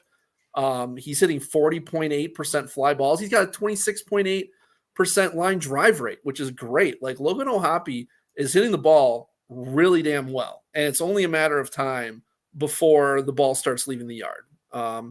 This is the kind of thing where you want to look past the surface results and actually make sure you're paying attention to what's under the hood, because that's what matters more. Yeah. I mean, I think that these are both really, really good examples of I do tend to agree with you that Connor Wong's playing over his head. Logan O'Hoppe is probably getting a little bit unlucky. I don't know if there is that much of a difference in terms of their overall profiles. I think that you look at the contact skills, and Connor Wong's contact skills are better early on in the season. Again, these things can be faked too, right? Like, like Jorge Mateo is a really, really good example last year of a guy like everybody was excited about this time last season. Like, oh, look at the contact rates. Everything is much better. Like this is the Jorge Mateo breakout. Think about all that contact and speed. And then all of a sudden the contact skills just completely fell apart. And like, you're like, oh, no, he's still just Jorge Mateo and he's just fast. Yeah, so like I don't want to go crazy over a guy like Connor Wong, especially when he's given us a history of like, he's got like full seasons of like 190 batting averages, which I don't want on my team. I think Logan Hoppy is a really interesting guy because I think there's a ton of upside in that bat. I also want to be a little bit careful that I don't go crazy over a guy like Hoppy because we saw a massive, or not a massive, but a bad shoulder injury last year that made him miss some time. That could potentially reoccur again. The Angels aren't very good around him, which is concerning for the overall stat line. But I mean, I think overall there's just more of a talented player in Hoppy, and I'd rather take the gamble that, hey, maybe the contact skills aren't quite where it is, and maybe I don't buy into the XBA actually being able to sustain into a full-on batting average around 270. But I think Logan Hoppy is probably a 250 to 260 hitter, and I think at the end of the year, Hoppy is going to have more power and more RBIs than a guy like Connor Wong, especially because in Los Angeles or in Anaheim with Logan Hoppy, there is nobody who's taking playing time from Logan Hoppy. He's going to play every day that he is able to play. Whereas in Boston, like Reese McGuire is there, and Reese McGuire is a really good defender. And so like that is always going to be a 50-50 job, whereas Logan Hoppy is always going to get like 70% of the plate appearances as a catcher in Anaheim. So I think the volume mixed with the upside and talent it's a pretty easy call to like stick with Hoppy over a guy like Connor Wong. Yeah, and one more point too. One of the first things that I look at when I'm trying to figure out what's going on with the guy's power is I look at the home run per fly ball rate. And like for Connor Wong, his career home run per fly ball rate is 12.4%, with no real change in any power metrics that look like there's any reason to think that he's going to go higher than that. And he's at 20% right now. So he's getting lucky. Whereas you look at Logan Hoppy, he has a career 16.2% home run per fly ball rate, and he's at 6.9. So it's clear that he's just getting unlucky and that the balls that he's putting in the air are not going out. So yeah, that happened to be a question that I had seen a bunch, and I thought it was a good comparison because of the fact that, you've got two guys who one of them's producing, but he's getting lucky. One of them's not producing very much, but he's getting unlucky. Doesn't mean you should go for the guy. Don't necessarily just pick up the better stats because you're not getting those stats that they've already put up. Connor Wong, it doesn't matter what he's done at this point. You're not getting that, 350 average with 5 homers. And similarly with Hoppy, you're not getting his 2 home runs. You're getting what's coming next. And to know what's coming next, you're trying to figure out, you're looking under the hood. You're not just taking the surface stats and going with that. I agree. All right, let's look at some closer chaos. It's always time for closer chaos. There's so many messed up. Like, it's so funny because last year I think we were just like tricked into like this. Like, oh look, last year was like the best year we've had for closers, and we're in May, and it's just a fucking nightmare this year. Oh, this isn't fun for you, Justin? Come on, man. I mean, for the most part, I'm okay. But like there are some really annoying situations where I go like, oh man, like why did I have to like put Josh Hader on my freaking main event team? Like, has he? I thought he's been fine lately, hasn't he? He just gave up. He gave up a home run yesterday in the 9th inning of a tied game. So that's just sticking with me right now. I mean, he's got a 6.14 ERA, but a 2.3 SIERA. Like, it's I think he's going to be fine. Yeah, it's small sample bullshit, but yeah, you're right. It is annoying. Like, it's just like a home run here, a run there, but it's nothing like, sustainably bad. So what's going on in Tampa there? We got Jason Adam, I believe, got the last save there, but we still don't know really if it's a committee there or not. Yeah, I think it is Jason Adam as the lead guy of the committee. So, like, I think that, like, until Fairbanks comes back and proves that he's healthy, like, I think that Jason Adam will get 65, 70% of the saves. But they're just going to mix and match, too. Like, the times where, like, Garrett Clevenger's going to get a random save. Colin Poche's going to get a random save. Phil Maton got a random save. Like, I think there's just, like, it's not going to be like the clear-cut situation like in Houston where Josh Hader's coming in the ninth, right? Like I think the majority of the time it is going to be Jason Adam, but I think there are going to be other times where you go, all right, it's the ninth inning, let's bring in Jay. What the hell is Garrett Clevenger coming in for? Like, it's going to be that. So, but like if you're looking for the bulk of saves in Tampa, I think it is Jason Adam. Yeah, no, I agree. And there's other situations that we'll talk about here, which honestly are very similar to this. Like one of them would be Philadelphia with Alvarado and Hoffman. I think Alvarado is the main guy, like 70% of the time, but then Hoffman will still get like 30% of the time. Because in that game that Matone saved, or Phil Maton or Matone, whatever it is, Adam pitched the eighth. So I think he's just like, he's their go-to reliever in leverage situations. And another one of those situations is Minnesota with Duran. Since he's come back, he's gotten a save or two, but he's also pitched not the ninth twice now. So it's clearly that he's the high leverage fireman instead of the straight up closer there. And who is their manager? Oh, we are well familiar with Rocco Baldelli. Rocco Baldelli. And where did Rocco Baldelli come from? Tampa. Tampa Bay. Like that's like, yes, Duran is going to get 70% of the saves, but it's going to annoy the hell out of you when Griffin Jacks or Caleb Thebar or whoever comes in and say Brock Stewart or whatever. Like, there will be other guys who get saves. Duran will get the majority of them. And at least with Duran, you're getting a massive strikeout rate and sometimes multiple innings with a massive strikeout rate to compensate, right? So, like don't get annoyed too badly because, Griffin Jacks got the save today. Yeah, you still got 5 strikeouts. And what other reliever gave you 5 strikeouts today? None of them did. So it is what it is. It's what you signed up for. And if you looked at the usage of Duran last year, this is what they did with him. He was more of a straight closer last year, actually. I don't believe he was. All right, we can look into that.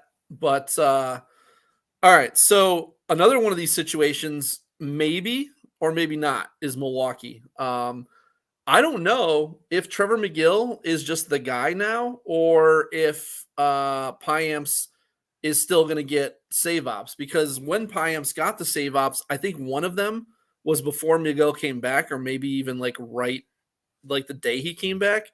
So maybe they weren't ready to put him in there yet. But the last several times, Trevor McGill has been looking like his usage has been as the closer. So I'm going to say exactly what I said 2 weeks ago, and I'm going to say exactly what I said 4 weeks ago. I think this job's going to continue to change hands multiple times. I think this is going to be super, super annoying, like over and over and over again.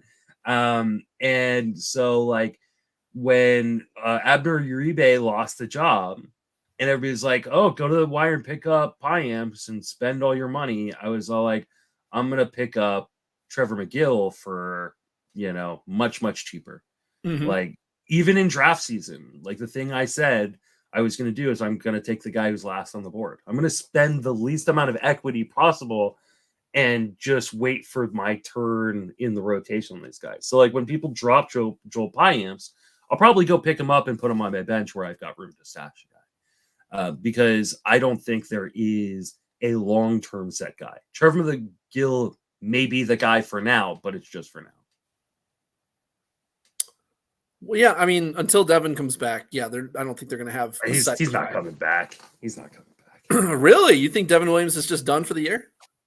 I think there is a much higher likelihood that Devin Williams is done for the year than he's not done for the year. Wow. Okay. You don't get that kind of back, like a spinal fusion surgery and come back and pitch at a high level that year. Like if he does, you know what? I'll be happy for him. I'm rooting for him. Like I said, at the beginning of the Do we show, have to say this? Do we have to say this shit every time with injuries? Like, okay, we hope everybody is always okay. I get it. Yeah. All right. But at the end of the day, like, I just think that is a really, like, for a guy to miss 3 weeks or 3 months on spinal fusion surgery, like that to me is like I'll be really happy for him if he ever comes back. Like that is a really serious surgery. And like the idea that he's gonna come back and be the guy that he was this year, I just think is foolhardy to kind of buy into. Yeah. Okay. That's fair. But yeah, for right now, McGill. But next week it could be Payamps. Well, I don't think it's gonna be Abner Uribe because he's like garbage. But no, like I do think this is going to switch hands, and I also think that because it's going to continue to switch hands, like Milwaukee is a team. If they continue to be good at the deadline, they could go out and get someone. Yeah, they could. That is definitely a possibility. Chicago Cubs. Neris is obviously the closer for now, but for how long? Because dude is walking as many guys as he's striking out. He's very hittable. He's looks like garbage, really. I mean, he's not blowing saves yet, but it's going to come. I have picked up Leiter in some spots where, because I mean, like they've tried to give it back to Alzolay, and he keeps blowing his ops. So like it just seems like a matter of time before they finally move on to Leiter. No, I guess. Did you ever listen to Matthew Berry and Nate Ravis's podcast back in the day, the ESPN Fantasy Focus? No. Okay, so for those of you who are like, been listening to fantasy baseball podcasts for the last decade probably now, and if the godfathers of like really popular fantasy baseball podcasts were Nate Ravitz and Matthew Berry. It was a fantastic, very entertaining podcast. And they had a kind of a reoccurring joke that when a manager hated a particular player or especially a particular reliever for no apparent reason, they called it hatred with a Mott-like intensity, because the Cardinals always hated Jason Mott, even though he was their best reliever for years. And I feel like they have a Mott-like intensity or Mott-like hatred for Jack Leiter. Like I don't get no, or not Jack Leiter, Mark Leiter. Sorry, Mark Leiter Jr. Like I don't get why he's not the closer. Like I really, it's because I think he just doesn't have quote unquote closer stuff. Like he doesn't have like that like huge strikeout rate that managers really like to see, and he doesn't have the experience doing it. One of the reasons I think they just went straight to Neris is because Neris has experience closing. He's got strikeout stuff. And he's got a contract where you go, hey, I'm not ratcheting up this dude's arbitration numbers for the future by giving him saves. I, too, invested in Mark Leiter Jr. In a couple spots this weekend, just because I've seen exactly what you've seen in terms of Neris. But I just wonder, are they not going to go? I think this is another team that at the deadline will trade for somebody if Alzolay or Neris doesn't figure it out. But yes, Jack Leiter, what do I keep saying? Mark Leiter Jr. is the is the best pitcher in that bullpen right now, but we see it all the time that the best pitcher in a bullpen is not the closer. Yeah, and that's obviously that's a possibility. I see Alzolay keep blowing his ops, and I think, dropped Alzolay in a bunch of leagues this week. Yeah, I think you have to move on from him. And so with the way Neris is pitching, it's a matter of time. Like he's gonna start blowing saves because he's not pitching well at all. So I just look at that situation and say, if not Leiter, who the fuck else? I mean, I was thinking maybe Ben Brown, but I think that they want to keep him somewhat stretched out in case they need him as a starter in the future. So I think he's going to be getting more of those 2 to 3 inning kind of bullpen assignments for right now. But maybe in the future, I could see him being a good closer for them, if not in the rotation. I don't know. I think it's a guy that it would be really, really interesting if he hadn't gone to the IL. And maybe he comes back here in the next few weeks and can get in mix of Julian Merriweather, who has a little bit of closing experience and closer stuff. he's just had a hard time staying healthy. So like in your Yeah. really deep leagues, like you could potentially stash him. But if I'm looking for a short-term stash, a guy who I think could take over the job next week, it's Leiter. Yeah, I agree with that. And Merriweather's a good call. He's a guy who's kind of teased closing in Toronto, but never really got a prolonged opportunity there. All right. We kind of talked about this 2 weeks ago too, but Arizona, Sewell is now back tomorrow. Is he going to get the next save op, or are they going to stick with Ginkel? Or I think I know what you're going to say. You're going to say it's Sewell is eventually going to get the job, but they might ease him in. Yeah, I think that's exactly what's going to happen. I don't think you give up on the guy that helped you get to the World Series just because he went on the IL with an injury. Yes, Ginkel has been good in the role, got 5 saves, but I think they probably go back to Sewell. But I also think this means because they have another option in Ginkel that Sewell would be on a really, really kind of tight leash, and if his homer problems resurface, then Ginkel could take this job back. So like if Sewell comes in and or Sewald comes back in and like gets the 2 save opportunities, don't drop Kevin Ginkel. Like hold on to Kevin Ginkel. Do not drop Kevin Ginkel. Do not drop him. Yeah. But I do think that I just don't think he's getting Wally pipped here. Okay, well, I don't think it's necessarily giving up if they're still like they're going to use him in high leverage, right? Like he's probably he at least will be the setup guy. I don't think that's giving up on a guy just because you're not closing. Because if you like the way that Ginkel has been performing in the 9th inning, why change things is my thing. Because I don't think that Sewell isn't a guy who has like a 10-year career of being a closer. Like he has to be the closer. I don't think it's like that. And maybe I'm wrong. Maybe they do give it back to him. It's very possible. It's probably 65-35 that he gets the job back. But I don't think it's a necessity, and I don't think it's a given. I think it'll be interesting. I think you're right. Would it shock me if Kevin Ginkel's still the closer in 2 weeks? No, it wouldn't shock me at all. He's been doing a good job, and they're not tied into Paul Sewald for super long either. I think this is the last year of his contract. So I think it is. And I've heard Paul Sewald talk about Kevin Ginkel. He's a huge fan. Like he thinks that Ginkel is awesome. So he's not going to say shitty things about him. No, but I mean, he legitimately got this guy's garbage. I know. But I was watching the interview, and he like legitimately got excited talking about Kevin Ginkel. So I'm just saying I could see a situation where Sewald comes back and says, "Hey, look, I closed last year. I don't mind though being the setup man to Ginkel. So I'm just saying hold on to Ginkel for now. Let's not make any rash decisions. And even if Sewald gets the job back right away, I would still hold on to Ginkel for a week or two because let's make sure that Sewald is back and effective because he's had some health issues, and maybe that affected his velocity and his effectiveness. So we'll see what we're getting with him. But hold on to Ginkel for now. Yeah, all right. I agree. Kimbrel had like a back injury, but we don't really know how serious it is. It sounds like so Cano got a save in the interim. But I haven't looked recently, but it sounded kind of like Kimbrel could be back at any day now. Have you seen any updates on that? I have not seen any updates. I just feel like it's a matter of time before Cano takes over full time. Okay. Like Kimbrel sucks, man. Like it just. I mean, he hasn't sucked so far this year, though.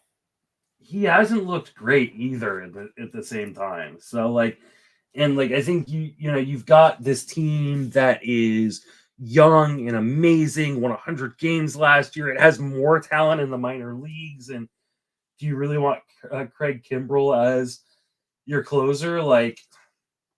He's got like a massive strikeout rate. He's also got a 13% walk rate. It's like twice like what you want to see from your closer. I just think plus he's been dealing with a back issue. I think Cano's going to take this job at some point. I have Cano rostered on a number of teams, and I'm not dropping Cano anytime soon. And you're definitely not biased or anything because of all those Cano shares that you have. No, I picked him up because of what I saw in know. Kimbrel. Like it's like don't get like he's got a 134 whip. Like yeah, he's got a 355 ERA, which is fine. And the XRA is 362. The Sierra is 253. So like the underlying metrics are saying he's okay, but like he is walking the yard. He's protected massively by that park, and not to say like he's not going to get to continue to pitch in that park because it is a park he gets pitch in. But I just think that like this is he's walking a high wire like right now, and I'm just waiting for him to fall off. I agree, because he was a fade for me this year, and the velocity too is down almost 2 miles an hour from last year. So. That's not nothing. 94 mile an hour fastball for a closer is pretty slow. Yeah. Generally, you want at least 96. Yeah, I don't know. So the whip is 1.34. He looks kind of similar to how he did in 2022, as opposed to last year. So yeah, the walk rate is, if the walk rate stays closer to 5 than 4, he can't succeed. So yeah. If you have Cano, hold him. Yeah.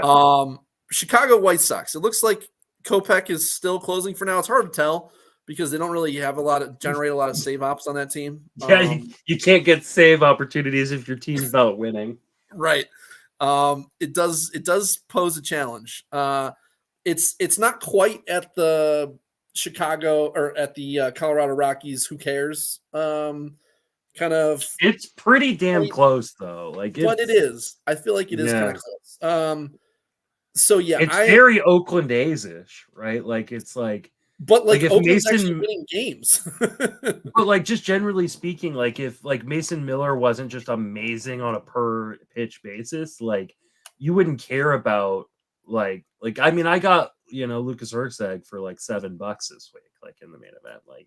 Yeah. Like no one like last year, no one was spending like a crap ton of money on like, Trevor May and Danny Jimenez. Like the White Sox they've won 8 games this year. Like that's ridiculous. Yeah. I mean, whereas the Athletics though, they're 17-19. Like that's a team that their closer is very much worthwhile. I mean, the Rockies are the only team in baseball with as few wins. Like, yeah, like even the Nationals have won 17 games. Right. I mean, the Marlins have only won 10, so that's another situation that kind of sucks. But yeah, I don't care about the White Sox situation. That's fair. I think that Brebbia is probably next in line if and when they trade Kopech. But I think Leisure is the guy in the future. But man, he does not look good right now. Like he's not striking guys. He looked really good, and then he freaking fell apart. Yeah, he looked really good this spring, but and like in the first couple innings, but ever since then he's walking too many, not striking out anybody. So I just don't think there's enough juice to squeeze out of this for me. No, I don't think it's like, hey, maybe you get lucky and you land on the guy it actually ends up being, but that's like 8 saves the rest of the way. It's probably more like 15, but like still like it's just not enough in there to especially if it ends up being a shared situation. What if it's like split between 3 guys? Like you're gonna share like 17 saves between 3 guys? Like no, that's not worth it. You're with these teams that are that bad. If there's not a clear cut guy and he's not like good stats and the only guy, you're not even investing in that situation. Well, especially because like this team could get worse. Like they could trade more pieces away. Like they will trade more pieces away. Yeah. I mean, I fully expect them to trade Tommy Pham around the All-Star break. Eloy could get traded. Luis Robert, when he comes back, he could get traded. Like, why wouldn't they trade Eric Fetty? Like just trade everybody. I thought Oakland was going to be easily the worst team in baseball. But the White Sox are really trying to be competitive for that try to win the lottery next year. Yeah, it's just unreal bad. It's the White Sox, the Rockies, and then the Marlins, who are another team. Yeah, the Marlins who are about to trade away everybody too. Yeah, I mean, you got Tanner Scott, who can't throw strikes. Like you're talking about him being a possible trade asset. Like, who's trading for Tanner Scott right now, though? I mean, like, Apparently there are multiple teams that have called. I saw a maybe report earlier today. Maybe teams are seeing something there where they're seeing. Just seeing a lefty who can strike guys out. Well, it could be his mechanics are fucked though, and they're trying to. Someone sees something that they can. What? His mechanics have always been fucked. Well, okay, but it's to a much higher degree right now than it's been before. So now what's interesting is that Anthony Maldonado has been used in the closer spot in his last 2 ops, and he actually got a save op. I'm kind of curious if they've possibly already made the change at closer, but then you've also got AJ Puck, who's on rehab coming back soon, and I think he could enter the picture as well. Yeah, I think Puck would be the guy who I think probably enters the picture. They've moved him out of the rotation. He's coming back. Yeah. He's going to come back as a reliever. He had the velo. The velo's still down though. The velo as a starter was 93, and in his rehab appearance it was only at 94. He needs to be closer to 96 to be, I think, an effective reliever. Yeah, but it's first rehab appearance. Like, true. Give him time to kind of dial up, and so I like, let's kind of wait and see. But I think if I'm taking a spec pick, it's probably AJ Puck. Yeah, agreed. But kind of similarly to Colorado and Chicago, there's not going to be a lot of save ops there. I mean, they've only got 10 wins. Emmanuel Clase already has like 10 saves for the Guardians. Yeah. So, like, remember when there were people who were concerned about Emmanuel Clase? When? What do you mean? In draft season, there were people who were like saying, like, "Hey, it's a new manager. I don't know if they're going to use him in the same way." Well, okay. What I said was, if he struggles, I didn't remember it being you. By the way, no, I did. I said Tito was super loyal. Like, he could have blown 8 saves in a row. Tito's going right back to him the 9th. With a new manager there, you did have to consider the fact that if he struggled as much as he did last year, it's possible he could have gotten replaced, but I also didn't think that was likely to happen. Yeah. All right, so Detroit, we've got Jason Foley. He's been struggling a bit. Velo is way down compared to where it was like when he first, like early in the season, like in early April, he was hitting 100, 101. He's been well below that lately. I mean, it's still like enough, but he's like at like 96.5. Like, it's down like 3-4 miles an hour from where it was before. So any concern there? And it looks like they might go back to Lang, actually. Yeah, I'm pretty concerned, and I'm pretty highly invested in Foley. So I'm very concerned for my fantasy teams. I'm trying to see if he pitched tonight. He did not pitch tonight. So yeah, I mean, he was looking better for a second, and then he blew a save on Friday. I think they could go back to a committee in Detroit or move to Lang. So, like, if I was trying to spec on something, I would go spec on Lang right now. Man, it's just a bummer. He looks so freaking dominant this year, and then all of a sudden, there must be an injury. I wonder if he's going to hit the IL. It could be. I mean, guys who throw that hard, especially because he didn't throw that hard before, right? I mean, he always kind of threw hard. I don't think he threw that hard.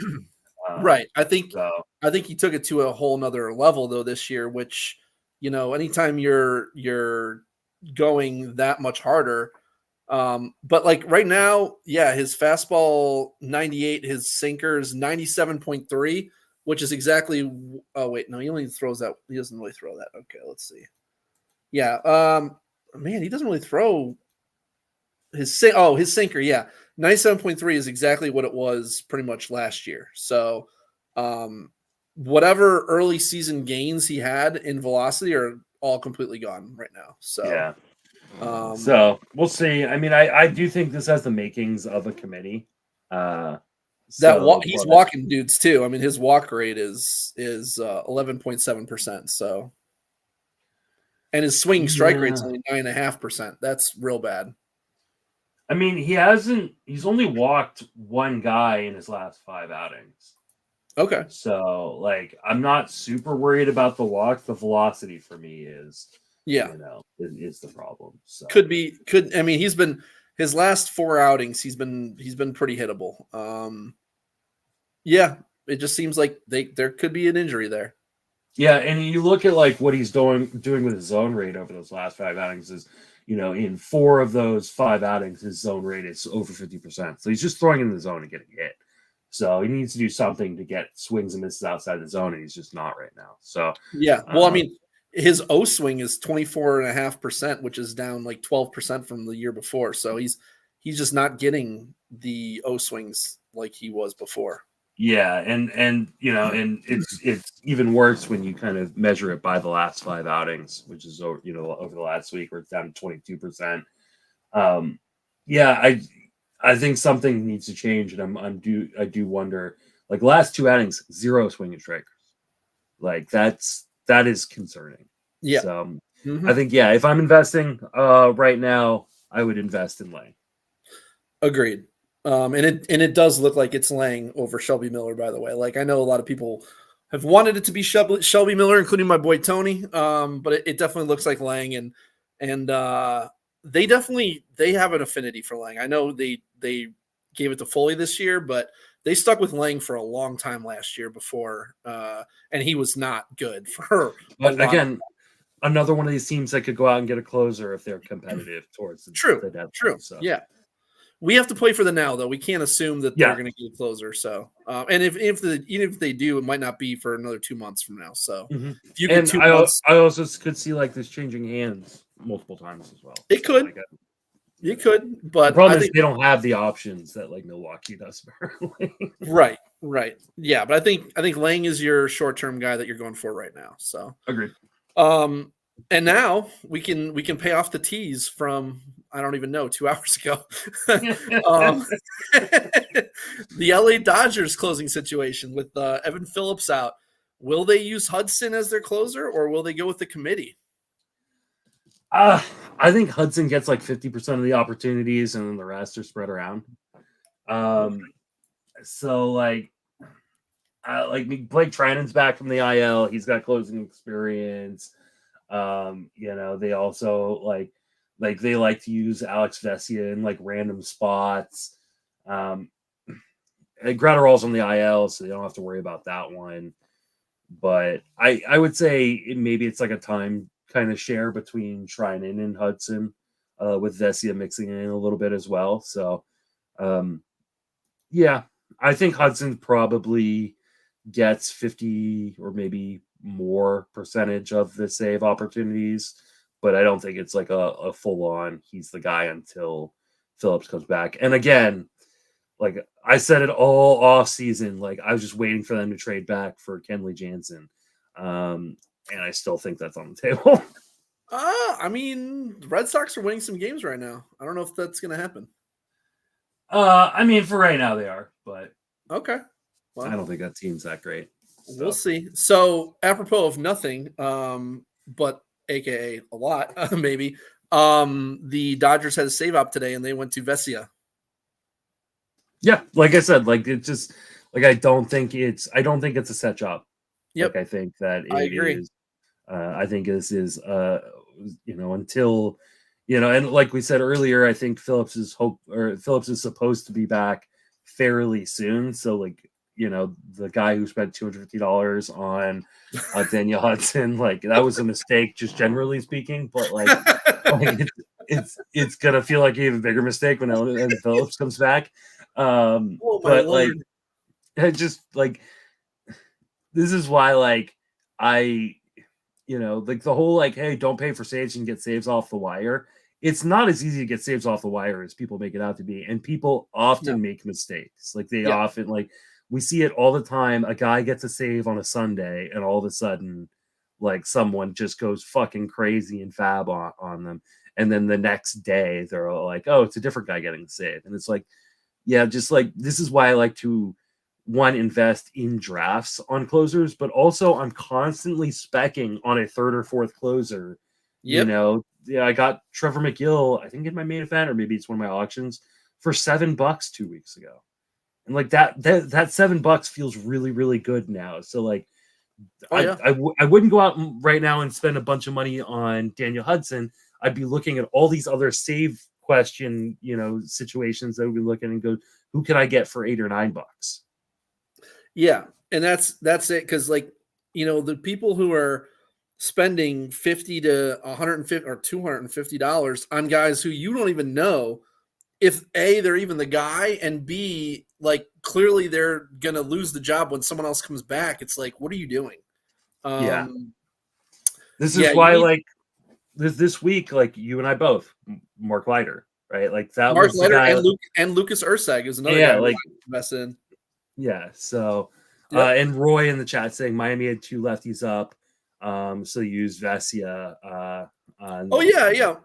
It made sense that they used Vesia, but that's our whole point, is that they're not going to have a set closer. They're just going to use whoever makes sense in that. This isn't an Evan Phillips situation where he's going to face whoever comes up in the ninth. Yeah, it's exactly. They're going to play matchups. And so I do think Hudson will get a fair amount of save opportunities over the next couple of weeks, but it's not going to be enough to say hey, he's the dude until Phillips comes back. Right. By the way, there was a question in the chat earlier that I'd kind of like to answer for them.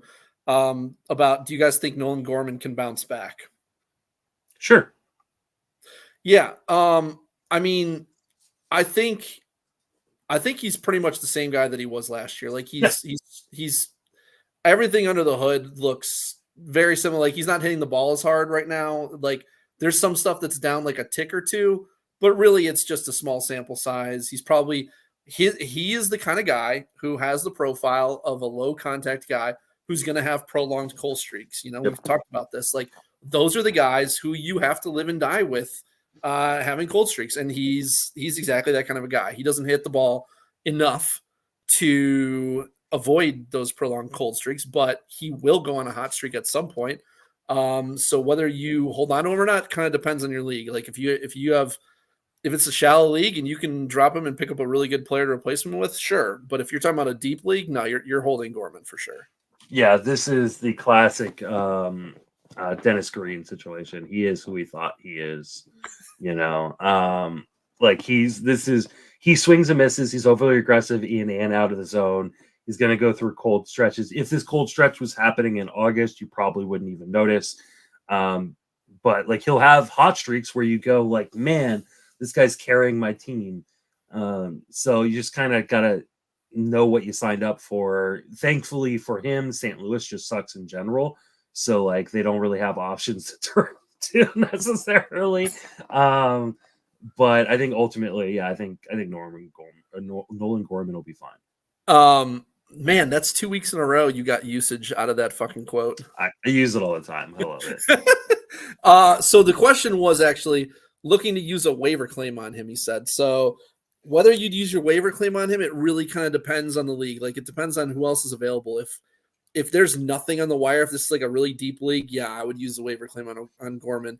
If it's the kind of league where it's fairly shallow, 12 team, 10 team, and there's other guys, on the wire who are also good hitters, then I probably wouldn't use the claim on him. But you know who he is. You know what he's going to be. He's going to hit you, 25, 30 homers with a 230, 225 to 235, somewhere in there average. Yep. So it's whether that has value to you or not.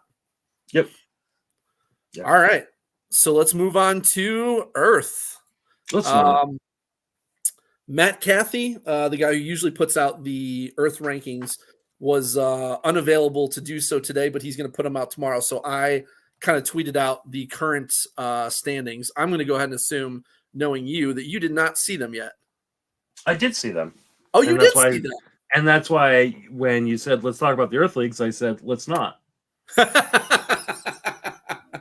I just thought that was always your answer. No. Barf is stinking it up.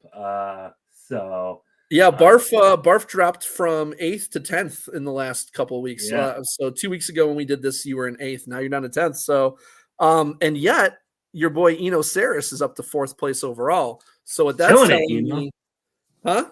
He's killing it. He is killing it. But what that's telling me is that the rest of your league is not killing it. Yeah. I mean, apparently that is what is going on right now. Are you having any issues with people not making moves? Honestly, I don't believe so. I definitely had a couple people who were in the league that were like, listen, doing the best I can. I'm just getting decimated by injuries. Okay, that's so fair. A lot of us like, are. yeah, like I know for like I can't remember if it's this league. I'm double checking if it's this league or not this league. Oh no, it's not. I think it's TGFBI where I'm just like I'm murdered by injuries. Like I'm just murdered by them. Like is it? Let's see, is it TGFBI? No, not TGFBI. It's somewhere else. But like, I've got one team where like I have 6 guys on my reserve list who are injured, and like I can't drop any of them. Like they're all like that good, those good of players. Where like I'm just going like oh, I'm just kind of effed right now. And like some of them are coming back soon, some of them aren't. And so like they're gonna be teams like that. For me and Barf, like though, I'm doing fine. Like my team is. Yeah, no, you're okay. You're in the middle. You've got 3 teams though in the bottom 15. I think that's what's really hurting you guys. You've got Bubba, who's a good player. He's 151st overall. Kang Do is 154, and then Douglas Thorburn 158. Wasn't Thorburn also really low last year? Are you sure he's active? I feel like that was he was second overall in TGFBI. So like I'm pretty sure he's active. So all right, fair enough. It's early. Listen, it's early. These guys can still make a comeback, but yeah, you've only got one in the top 20. Well, one in the top 20, and then 3 in the bottom 15. So I think that's what's kind of pulling you guys down there. Yeah, Thorburns got an active lineup, so okay. But yeah, I mean he has gotten kind of hit by injuries. All 4 of his bench pitchers are on the IL right now.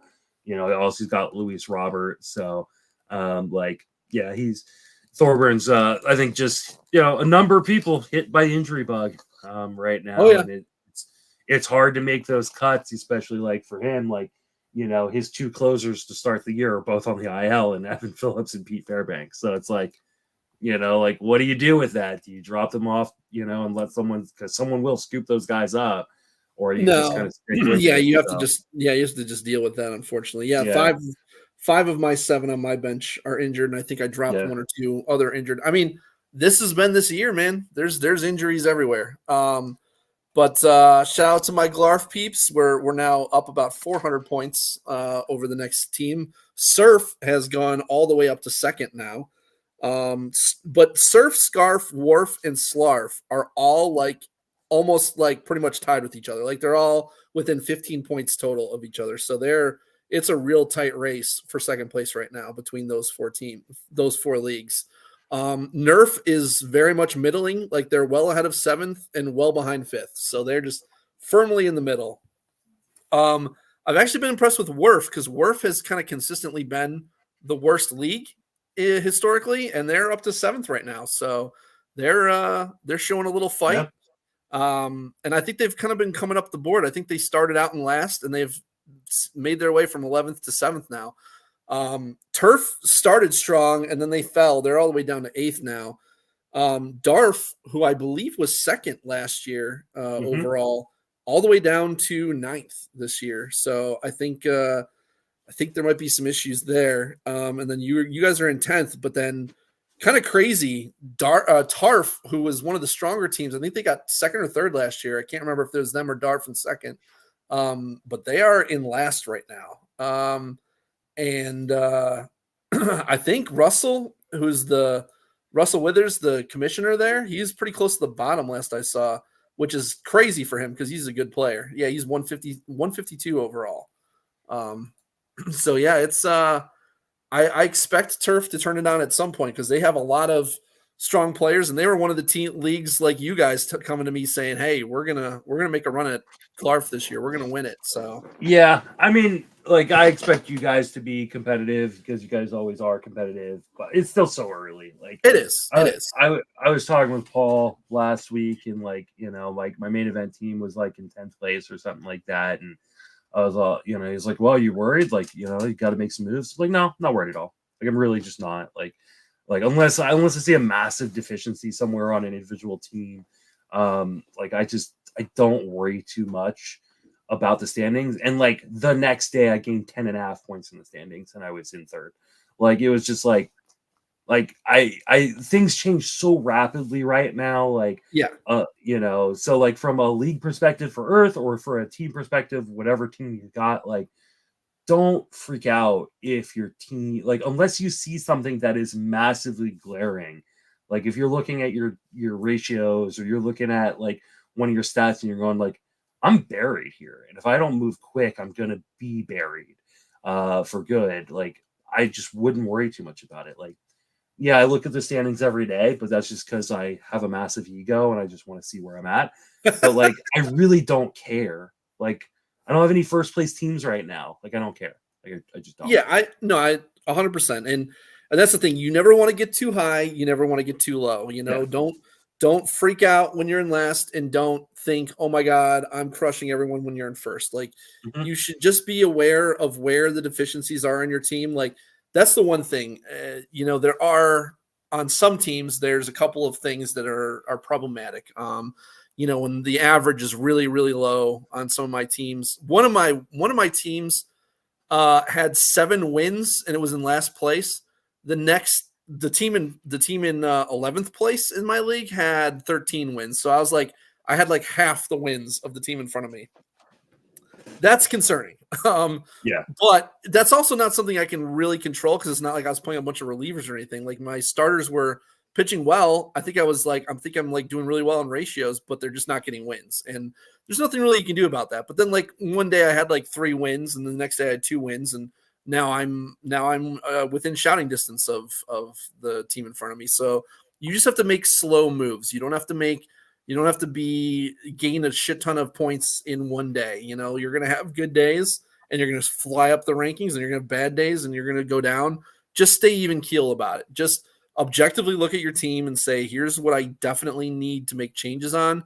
And don't be too quick to make like significant changes. Don't go dropping. I had some people asking me, should I be dropping Nick Castellanos? No, don't drop Nick Castellanos. Like, it's been a month.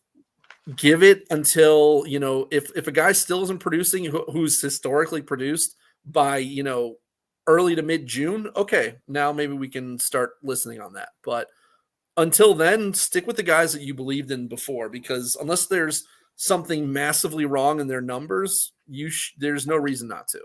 Yeah. I mean, like I said before, like, unless I see something in the profile that scares the crap out of me, or it's really troubling, I'm not overreacting, especially with guys I took in the top 15 rounds. Like, I'm just not worried about them that much. Right. All right. So shout out real quick to the people in the top 10 overall of Earth. Joseph Traney of Turf is now first overall, overtaking Frank Amarante of Surf, who fell to second. Eric Cross of Nerf has moved all the way into the top 3 now, because he wasn't even in the top 10 last time we talked, or even the top 15, I don't think. Eno Saris was another guy who wasn't in the top 10, who's now in 4th. Aaron Cumming of Glarf is in 5th, and I think he was either in 3rd, 4th, or 5th when we talked last time. So he's been just steadily hanging in there, along with Lucas Beery of Glarf, who is in 6th. So we got 2 top 6 teams, and then we got Nate Markham, the commissioner of Slarf, all the way up to 7th. You got John Hegland of Werf up to 8th. Andrew Sullivan of Darf is up to 9th. And then Rudy Gamble rounding out the top 10 in Tarf in 10th. Yeah. Happy for all those guys. Hopefully I join you up there at some point. So I don't know with this team. We'll see.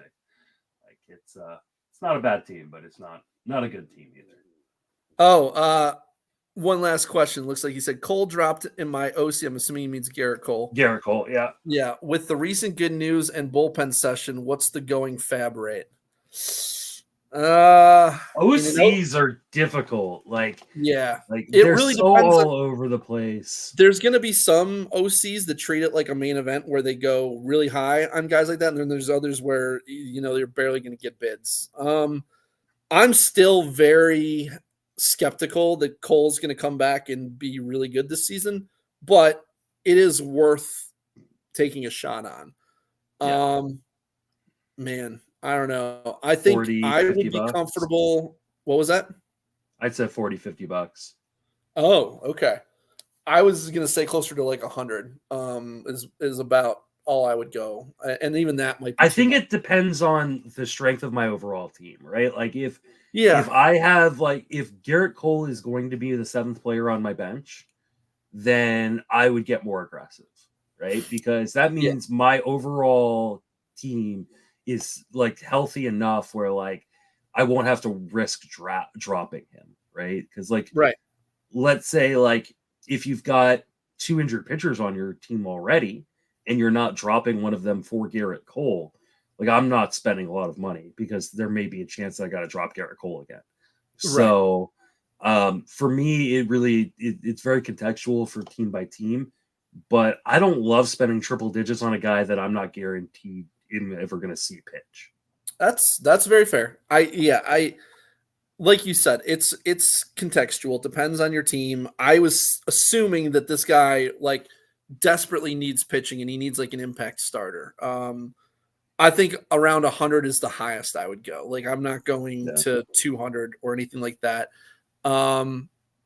Maybe even something like 75 might be kind of more in line with what you should be going. So now where's your league actually going to go? It could be anywhere from $10 to 400, honestly, because someone could go crazy and that wouldn't shock me. Because I mean, you're really asking or hoping for like 90 to 110 really good innings, right? Yeah. Which is kind of what you're asking for from Christian Scott. The question you have to ask yourself is, what is the likelihood that you're going to get all of those innings from Garrett Cole? And I think for me, I don't like investing $200 to $300 on a guy anyways. Even though I did it last year with Yuri Perez and it worked out, but all the people who did it on Taj Bradley, it didn't work out. So for me, like I'm probably like, I don't think I'm going over $70, honestly. That's totally fair. I don't disagree. So I think especially if you've got other injuries, like I wouldn't go over $70. But I can understand someone might. Like if you really want Garrett Cole, you probably can drop $200, but I wouldn't personally do it. Yeah, that's fair. I think it depends on the situation. All right. Well, that's going to wrap us up for this episode. This will, for those not watching on the YouTube, those will come out in increments, just because it is so long that I'll break it up into probably 2 episodes. But for those of you watching on the YouTube, you want to watch it in one shot, that's the place to go. So Justin Mason Fantasy on the YouTube, Justin Mason FWFB on all my other socials. Dave, where can people reach you at, and are you working on anything? At Run DMCD, just the usual. Hopefully, for next Monday, my goal is we can get back into the scheduling stuff that we used to do. Okay, sounds good to me. I will start getting that together again, where we can go over the upcoming week, the following week for pitchers and hitters, like we did last year. Sounds good. You can reach me out Justin Mason FWFB, all my social medias, and then I'm writing daily at Fangraphs and 3 days a week at Fantasy Pros. That'll do it for us on this episode. For Dave and myself, thank you for listening. Have a fantastic baseball season. Thanks, guys.